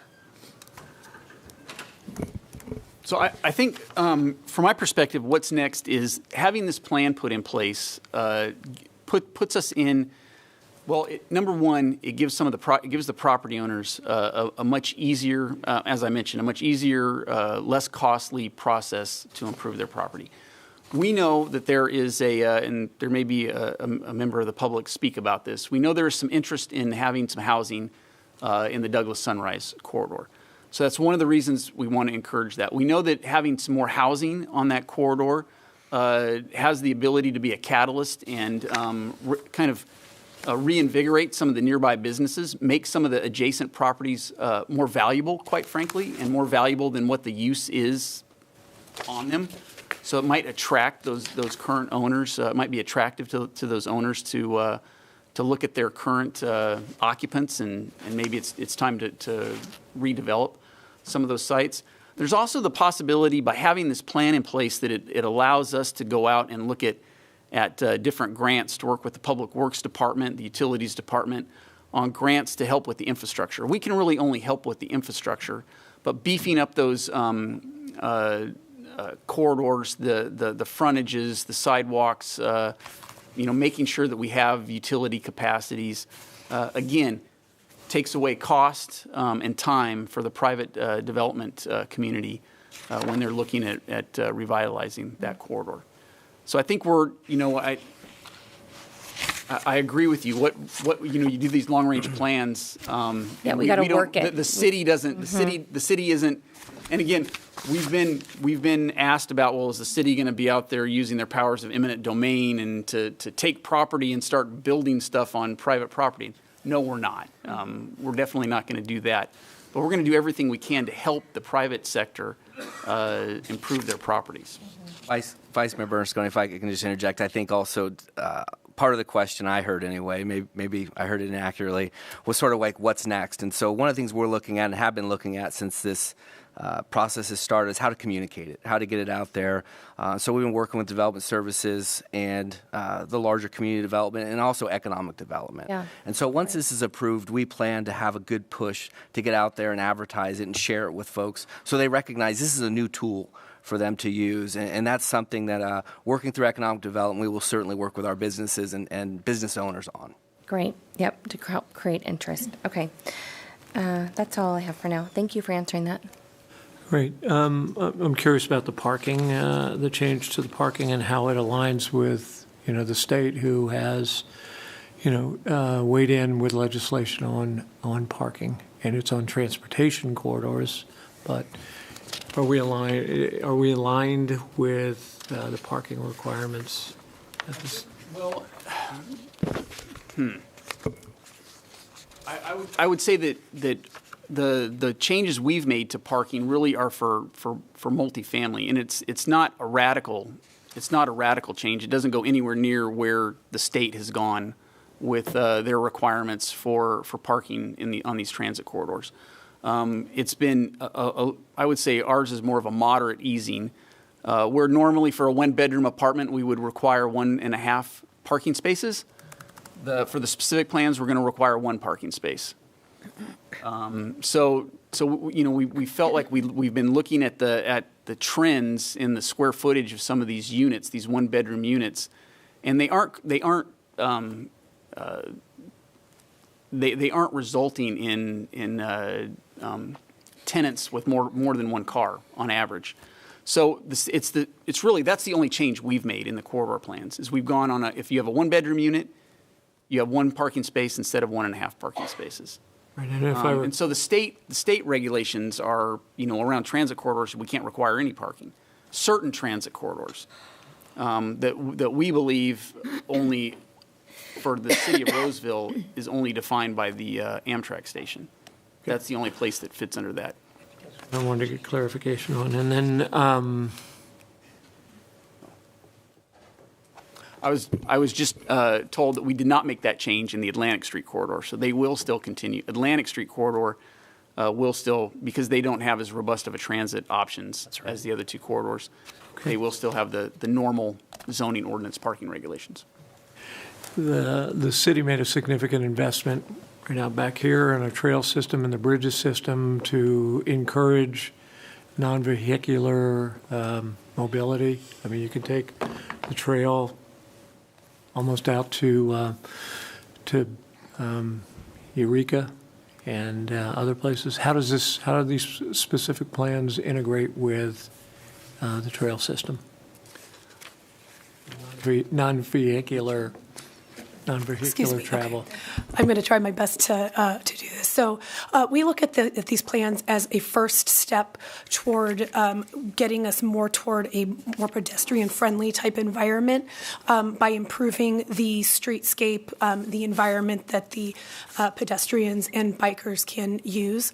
We're working within the constraints that we have with our existing right-of-way, recognizing that in order to move cars a little bit more faster on places like Harding and on Douglas, we would need to expand right-of-way, which then we would get into an eminent domain situation. We're also in the world is changing. People are starting to drive less, use more transit, and so we're looking at what can we do within the guidelines that we have, the space that we have. How can we make those improvements to make it more pleasant for people to bike and to walk, but while still at this point supporting vehicular traffic, recognizing that could change in the future. So that is the idea being that as things are more pleasant, people will use it. It will attract more businesses, get more people moving and walking around.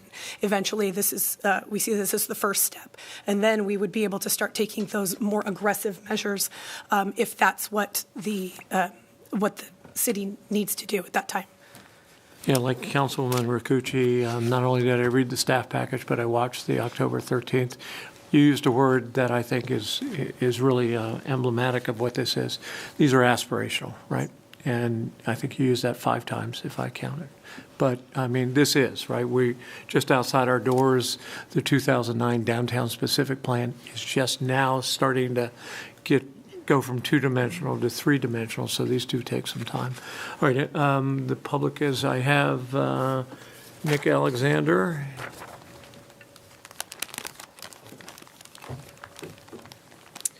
Mayor Haderschelt, members of the City Council, Nick Alexander on behalf of Mr. Richard Michael, the owner of the buildings located at 199 through 201 North Sunrise Avenue. Please note that my comments are limited to the proposed Sunrise Douglas corridor specific plan area. We've been following the process for this plan area, and I'm pleased to inform you that we are in favor of the Sunrise Douglas specific plan area as currently written by staff. We believe staff has done a masterful job taking these older areas that may have conflicting land uses and zoning, crafting a new specific plan document that will manage growth while streamlining approvals, avoid piecemeal development, stimulate reinvestment and redevelopment of obsolete buildings in older areas of the city, improves the jobs housing balance in the adjacent Northeast Roseville specific plan, and enhance property values and tax revenue in the Sunrise Douglas corridor area. Just a comment for a question that Councilmember Bernasconi had. It's going to be my job to work this plan. This will be my 5th specific plan. I've been doing it here in Roseville for 32 years. So you have my help and my support to get this thing going. Anyway, with having the aforementioned benefits, we would respectfully request that you approve the Sunrise Douglas specific plan as written by staff. Thank you for your consideration. Great, thank you, Mr. Alexander. And do I need to open a public comment for each of these specific plans or all of them together? Because I opened the public hearing at the beginning, right? So anyone else under public comment? Mr. Pell? I'll fill this in a second. Oh, that's not that. Okay, dear Mayor Hattersheld and Council, my name is Derek Pell. I live here in the Folsom Road neighborhood. I'm here to support the Commercial Corridors project and urge you to approve the specific plans before you today. I'd like to really commend Lauren, Jessica, and the rest of city staff that kept the project moving forward. I've been following for, I guess, since 2021 when we started, and it's been really cool to see this happen from the beginning. This zoning plan really sets a stage for revitalization and reinvestment in these aging corridors. I specifically support this plan because of the possibilities for increasing the production of infill housing in Roseville. High-quality, dense infill housing close to jobs, shops, services, parks, and other amenities is critical to addressing our nationwide housing crisis. As evidenced by the recent pro-housing designation, the city should be commended for this kind of long-range planning. I hope that this plan is just the first step towards creating vibrant, walkable, people-scaled communities along these corridors. If zoning is a blueprint or the vision, there's a lot of work to do to make it a reality, and obviously you said it's aspirational, and I really hope that developers can invest here and the city can continue to invest. As I mentioned before to the City Council, land use and transportation are really just two sides of the same coin. Atlantic, Douglas, Harding, and Sunrise are what some people call stroads. A stroad is a term coined by Chuck Marone from an organization called Strong Towns, and it's neither a street nor a road. So if a street is somewhere where city life happens, Vernon Street, you got pedestrians, you got buses, you got all sorts of stuff going on. And a road takes cars and people from point A to point B real quick. A stroad does neither of those very well. These are big roads. You have cars turning in and out. You got huge signs. You have a non-people scaled infrastructure. And we're wanting to build people scale communities. So if the plan is to create an environment which fosters a walkable urban neighborhood, I feel strongly that the city should consider re-engineering these roads. I know this takes time and money and more money, and I hope you all can continue your investment in these areas. I've only lived here since 2019, I guess, and I don't know what it used to be like in downtown. So I think it's pretty great. I think obviously the plans that have been set in motion are doing some real good, and we should continue that. Increasing density along these corridors can be a catalyst to development, but will require support from the city. Services such as increased transit capacity along the corridors are necessary to create an environment where development is not just a auto-centric car sewer. There are opportunities such as removing parking minimums to foster this walkable area. You've had a great discussion up here just in the city council comments, and it's really awesome to hear this kind of development going on in Roseville. In conclusion, I strongly support this project. I may have some critiques, but on its merits, it's a great start to revitalize these areas. I encourage the city to monitor the plan areas, continually iterate, and make sure we're achieving the goals of the plans. I look forward to seeing how this progresses in the years ahead. Thank you very much. Mr. Pell, and congratulations on your appointment to the Transportation Commission. Thank you very much. Anyone else under public comment?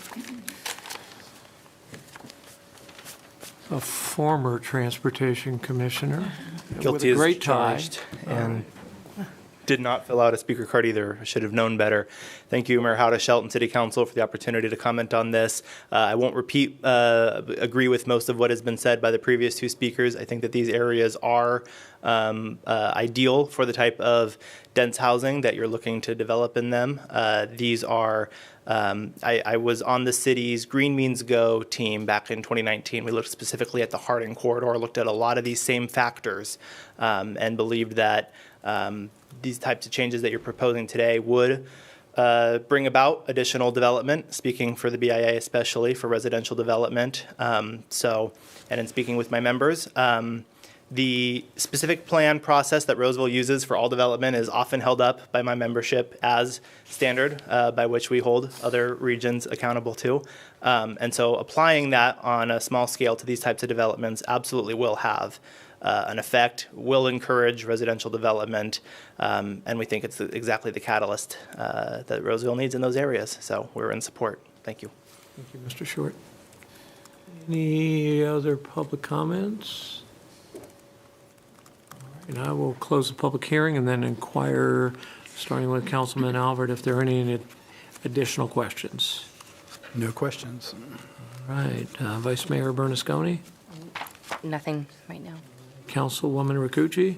Just a comment on what Vice Mayor Bernasconi mentioned about the girl in her car, and she thought it was Madison Avenue. That's what really got us going, is like, want to clean up areas, want it to be clean and attractive to walking, driving, go to the stores, just make it just a nice place to live. And I think that was number one incentive on our strategic planning, that's what we want to do. And I'm seeing this as a real start to do that. And also answer the questions that people have. You still can live in your house. You can still do things, because there's a lot of cute things here, but we want to fix the things that aren't cute and make everything a little bit better. Councilmember Mendoza? I am thrilled. This planning, and obviously the civic plans go back to the 90s, far predate my time on this council, but living in walking distance of two of these three corridors and driving them daily back and forth to get to places that I need to go, to Nick's point, this can't start soon enough, and I think our residents are energized. I think we've got the public and the business community that are ready to jump in and help us, and it's nice after so much work that's been put in by so many key people, including this council and previous councils, to finally start seeing where we get to a point where we can start pulling the trigger on some of this stuff. So I'm excited to see what's to come, and I know that our business owners and our residents are going to be excited to see how these corridors evolve into something truly great, and just remembering that there's a sense of community within these corridors, and what we have planned and what's going to be happening is about the community. It's not about helping business or helping residents, or it's a collaboration of both, and I think that's what we do well in Roseville. And the coin, I think it was mentioned earlier by some other people, that we are Roseville. I think that just further solidifies that we feel that's important, and why we feel it's important, and this is our actions mirroring what we're saying. So I'm just excited to see that. Yeah. This is consistent with our strategic plan and our desire to invest in the strategic plan. And I remember when I first got here in '91, someone mentioning, I think it's a Slice of Goodness, the pie shop. I like pie, okay? But the point is that rather than whisking down Douglas Boulevard, somewhere you kind of stop and, enjoy these businesses that have been in the city for a long time. So I'm ready for a motion. So tonight, the City Council will consider the addendum to the 2035 General Plan Environmental Impact Report, also described as SCH number 2019-080418, certified on August 5th, 2020, and the 2021 Housing Element Addendum. And also consider adopting Resolution number 22-465, amending the general plan to change the text of the general plan and to change the land use designation on certain real property in the city of Roseville. And adopt one finding of fact and adopt also Resolution 22-466, adopting the Atlantic Street Corridor Specific Plan, and adopting two findings of fact and introduce for first reading an ordinance of the Council of the City of Roseville amending zoning ordinance number 5428 to approve a rezone changing the zoning of certain real property located within the Atlantic Street Corridor Specific Plan. And also consider adopting one finding of fact and adopting Resolution 22-467, adopting the Douglas Harding Corridor Specific Plan, and adopting two findings of fact and introducing the first reading an ordinance of the Council of the City of Roseville, amending zoning ordinance number 5428 to approve a rezoning changing the zoning of certain real property located within the Douglas Harding Corridor Specific Plan. And also consider adopting one finding of fact and adopting resolution number 22-468, adopting the Douglas Sunrise Corridor Specific Plan, and also consider adopting two findings of fact and introduce for first reading an ordinance of the Council of the City of Roseville amending zoning ordinance number 5428 to approve a rezone changing the zoning of certain real properties located within the Douglas Sunrise Corridor Specific Plan.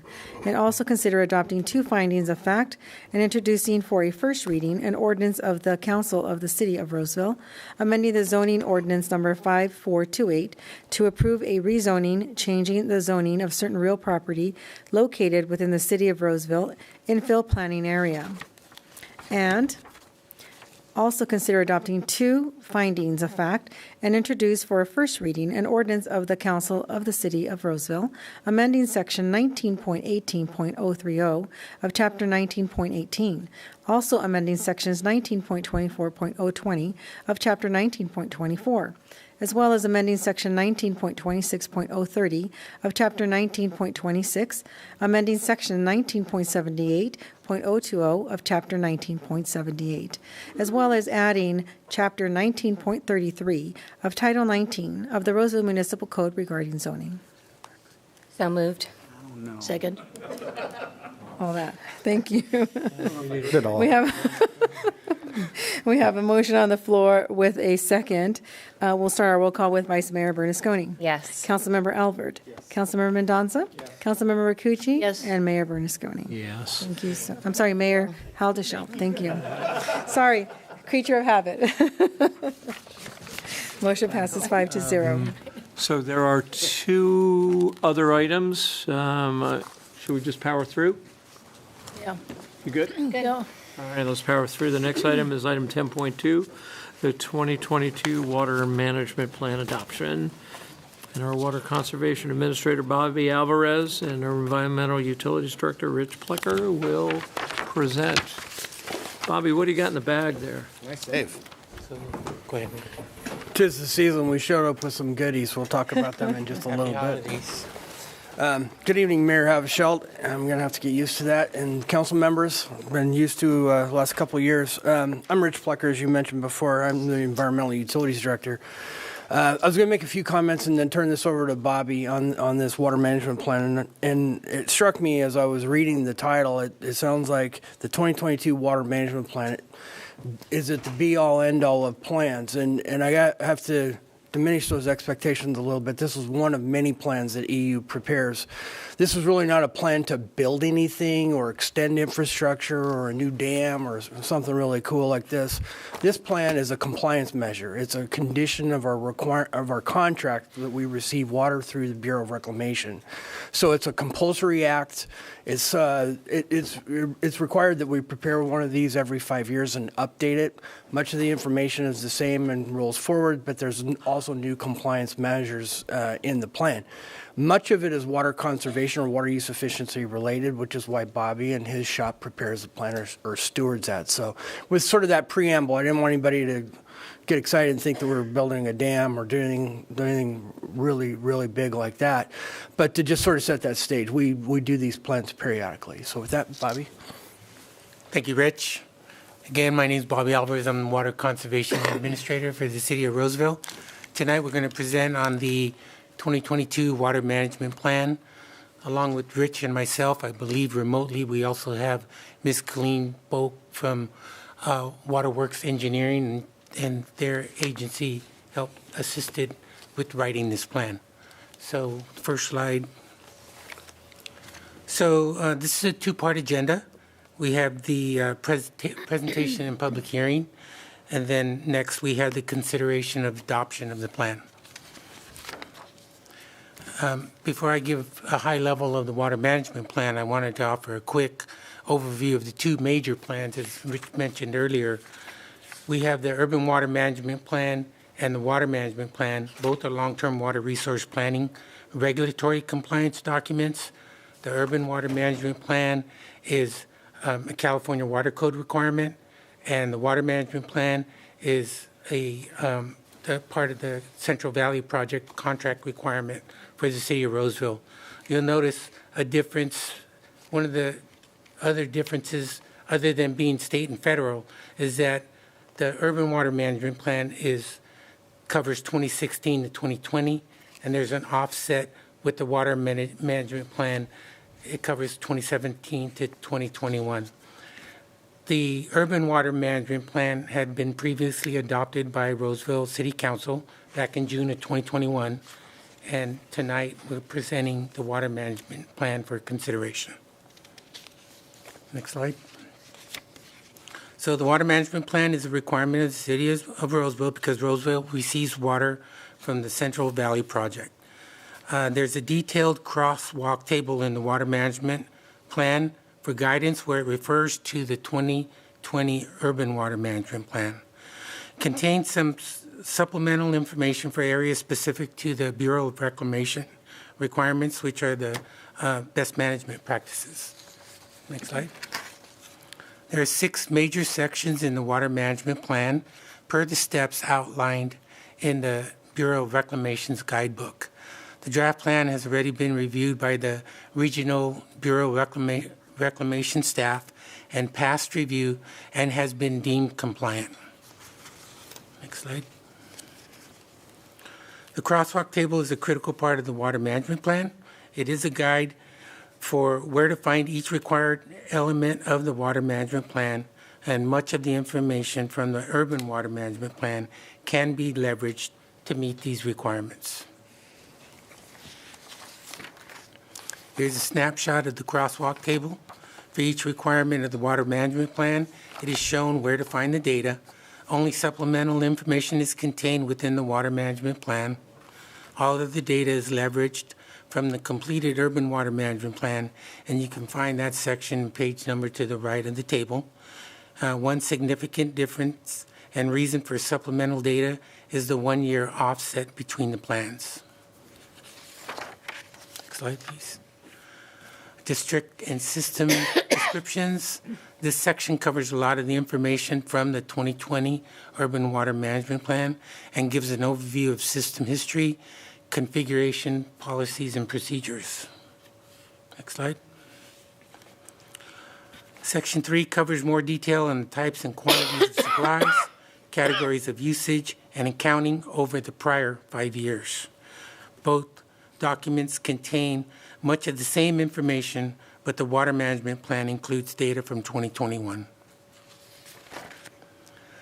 And this is an example of the supplemental data from the inventory of water resources. This information is included in the water management plan because it covers 2021, and this information will not be included in the 2020 urban water management plan. Next slide. Section 4 is not applicable, which is the best management practices for agricultural contractors, and it's not applicable to Roseville, as Roseville is not an agricultural contractor of the Central Valley Project. Section 5 covers these 5 categories listed for best management practices set forth by the Bureau of Reclamation for responsible water management.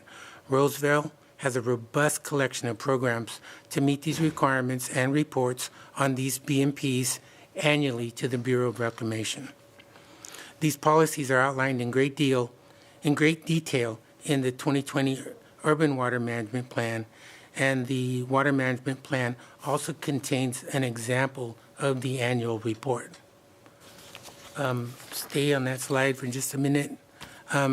Section 5 also includes a summary of Roseville's successful efforts to reduce per capita water use by 20% by the year 2020, since that was within the window of time for this document. And as you can see, we were well below the target for the past 5 years. Next slide, please. And Section 6 includes an array of useful documents, exhibits, and plans showing a variety of Roseville's efforts towards regional and responsible water management. Some of these documents are unique to the Water Management Plan. Some of the documents are referenced in the Urban Water Management Plan. So this concludes the public presentation of the Water Management Plan.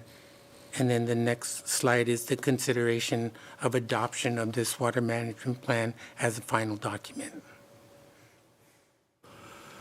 Thank you. I'll open it up for public comment. I'll ask the council, starting with Councilwoman Rakucci, if she has any questions regarding the presentation. No, not at this time. Thank you. Councilmember Mendoza. No questions right now, but I might have some later. Okay. Councilman Albert. Nope. Vice Mayor Bernasconi. No questions. I kind of geeked out on this one, okay? I was enjoying this reading today versus my regular day job reading, so it was full of a compendium of facts and information, and I know, we have a water initiative to make sure that we're sustainable in our water portfolio, so I don't have any comments. I'll open it, any public comments on this item. If not, I will bring it back to the council and ask if there are any additional comments. And if not, I think we're ready for a motion. Okay. With that, the motion for tonight is that the City Council will consider adopting Resolution Number 22469, thereby approving and adopting the City of Roseville's 2022 Water Management Plan. If I can get a motion to approve? So moved. Thank you. Thank you. We have a motion on the floor with a second. We'll start off with roll call with Vice Mayor Bernasconi. Yes. Councilmember Albert. Yes. Councilmember Mendoza. Yes. Councilmember Rakucci. Yes. And Mayor Haudashelt. Yes. And Bobby, before you leave, what do you got in the bag, Bobby? I got gifts for you. Yeah. What is that? We know you guys use water really efficiently at your own homes, so we wanted to give you a new moisture meter to start the new year. I've got one. And also, it's important to note that, the water efficiency section has free water-wise house calls. And so if you call us and you want a free moisture meter, we'd be happy to give you one with your call. I shouldn't ask you that question because where are we on turf replacement, funding for turf replacement?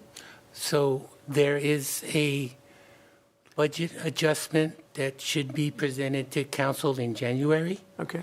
And that's going to be for the $200,000 because we do have that waiting list of about 54 people that our funds were over within 2 months. High level, Bobby. For the This is not an agenda item, so a few points is fine. Yeah. Okay. Okay. It's coming. It's coming. Good? All right. Thank you. If I may. Thank you. Merry Christmas. One of those in next week. All right. Next item up is 10.3, labor market adjustment, minimum wage, and other. Just take it back here. And other adjustments and a budget adjustment, and our human resources director Stacy Peterson is here to present on that. Okay. Good evening, Mayor, Council members. I'm Stacy Peterson, Human Resources Director for the city. And yes, I'm presenting this evening the labor market adjustments for the second year of our Memorandum of Understandings for our labor groups, which were previously authorized by our City Council.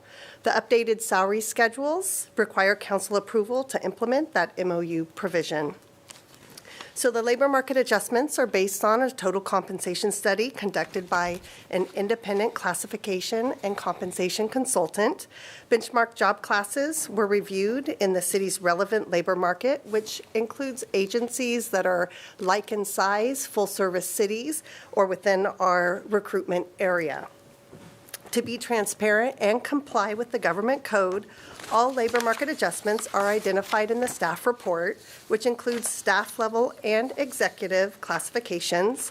And just so that it's clear, those job classes that are behind the 55th percentile of the market have a percentage adjustment listed in the staff report. We have 39 employees not receiving a labor market adjustment because they are paid at or above market. Labor market adjustments are important to remain competitive so we can recruit and retain a highly skilled workforce, especially since there is a lot of competition right now across all public agencies for essential workers. Once again, we're back with minimum wage increases this year by 50 cents per hour, and as a result, additional changes to the temporary salary schedules were needed to address compaction and recruitment challenges. And in addition, in the staff report, there were also 2 salary adjustments that were recommended due to reorganization of duties and the need for equity and internal alignment. So with the fiscal impact, the total annual cost is approximately $5.9 million. And that includes then $2.9 million for this current fiscal year because we're halfway through the fiscal year. And the cost ongoing for the general fund is $2.9 million. Oh, I'm sorry. The cost ongoing for the general fund is $3.9 million. A budget adjustment is attached to ensure funding for the fleet operations, electric and environmental utility funds. And the temporary classification salary updates were anticipated. Mostly those are affecting our Parks, Recreation, and Libraries Department. So those costs were included in their budget for the minimum wage increases and other adjustments. Ongoing costs will be included in the fiscal year 23-24 budget planning. So since the city clerk will need to reread the staff recommendations that are in the staff report for the motion, I will just give you a brief summary of those recommendations. Staff recommends City Council adopt the ordinances to approve the salary schedule updates for the 2 salary adjustments, the labor market adjustments, and the temporary classification wage increases, which were prompted by the minimum wage increase in accordance with the staff reports. Lastly, going down to item 10, staff recommends council approve the attached budget adjustment to provide funding for the salary schedule updates in the fleet operations, electric, and environmental utilities funds. I'd be happy to answer any questions that you may have. Mayor Hadashell, if I can just add, jump in there. Stacy was throwing out a few numbers there. I just want to make sure one was clear. The $5.9 million was total general fund and enterprise funds, and the $3.8 million is the general fund portion of that, which then the annual ongoing was 1.89, which is in the staff report. So that conflicted a little bit with what was read. I apologize. Thanks for that clarification. Councilman Alver, do you have any questions? I don't. Mayor Bernasconi? No questions. Councilwoman Rakucci? No questions. Councilmember Mendoza? No questions. No questions from me. Did I open the public comment? Open for public comment. I'll open for public comment.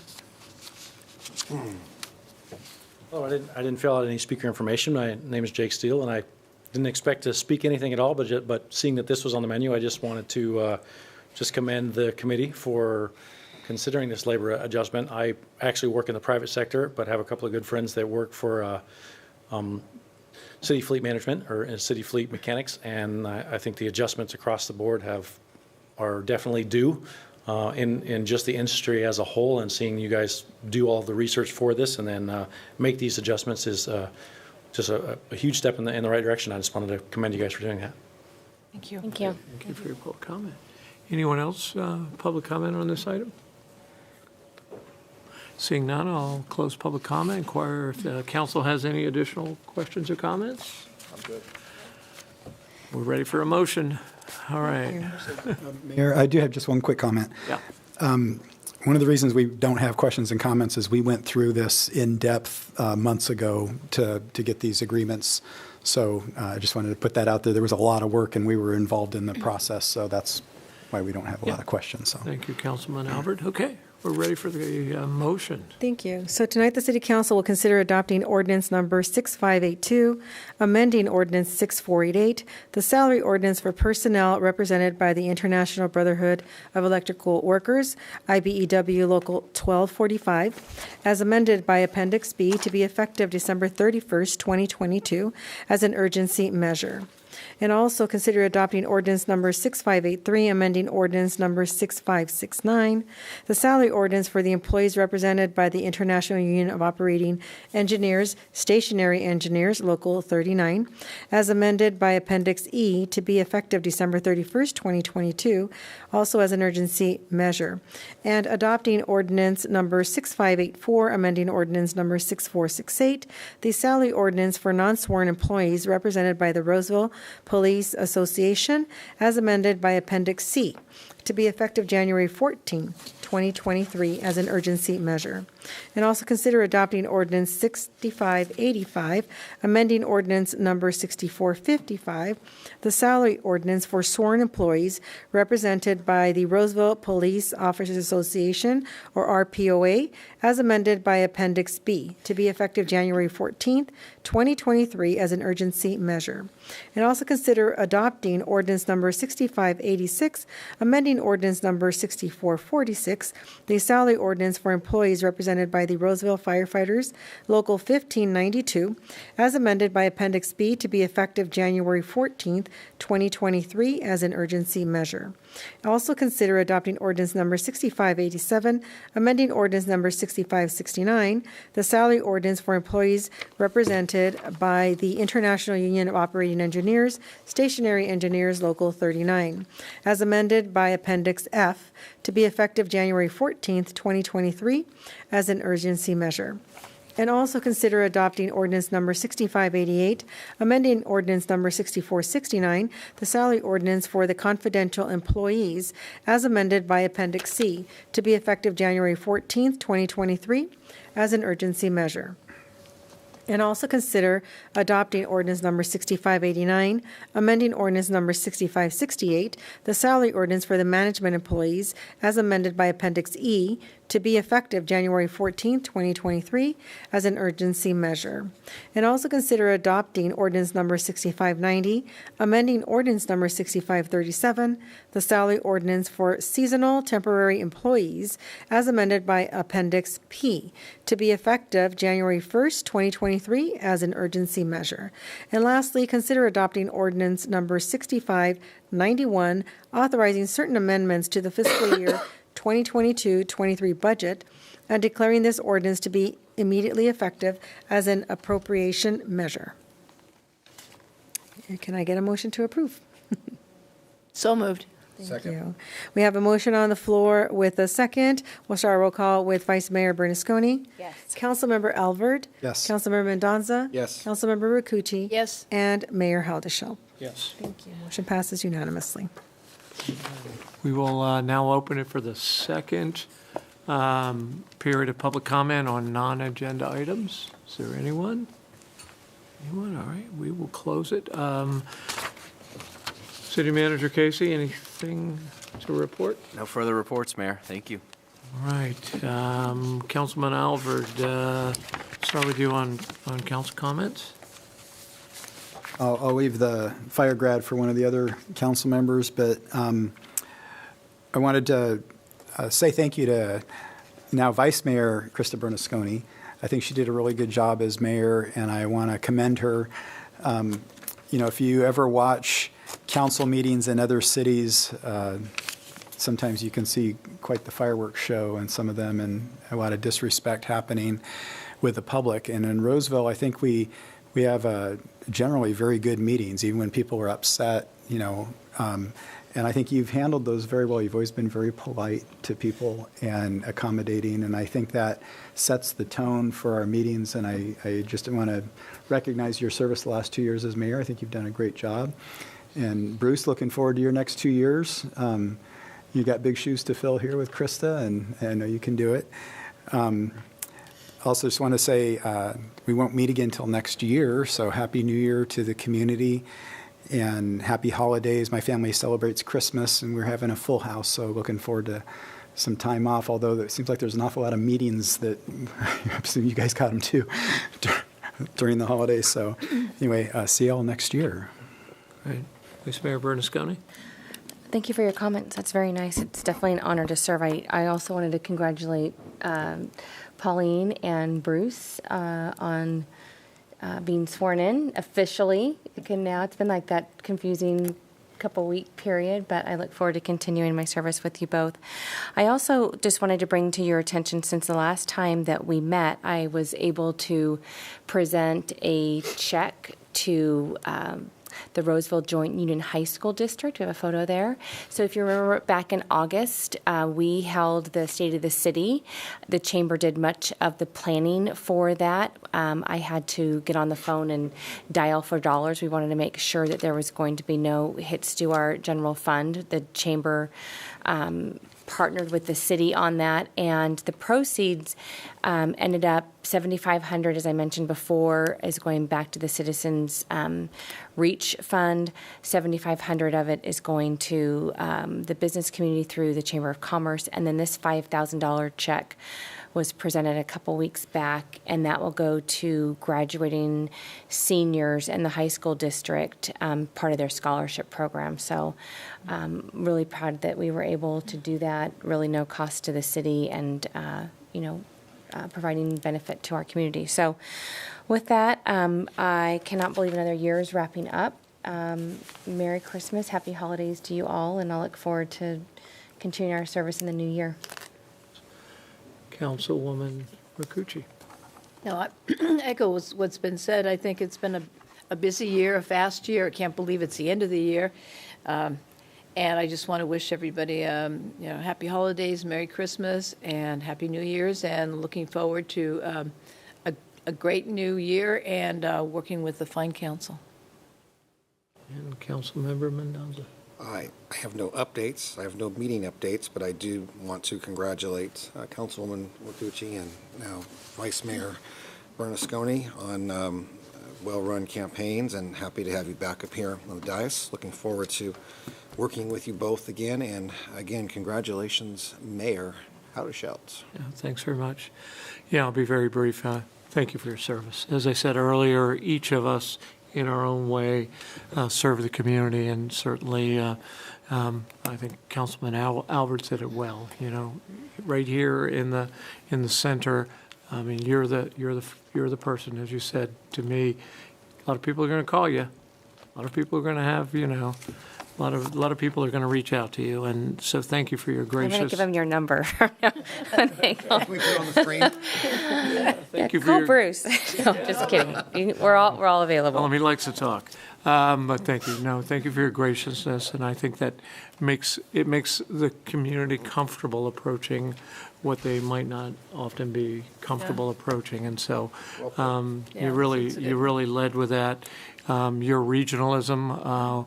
As you saw from our ceremonial swearing in on December 7th, that region is going to stick together, and I want to continue that on. I may not be giving blood like you did, but I think it's important that we have this regional dialogue going on, and certainly there were a couple of times in which you went out and galvanized the community around community cleanups. And I think more of that is really where we meet the community where they are, and again they're as comfortable. A lot of things to report, but the most important thing is we're going to catch our breath and come back in 2023 and look forward to all our conversations and all our decisions, and and Merry Christmas to everyone. And with that, we are adjourned until January 11th. 18th? We have not the first one. We have the legislative platform on January 11th at 4:30. And then our next council meeting is January 18th. And our next council meeting is the 18th. Mm-hmm. All right. Yep, We are adjourned. First one in the books.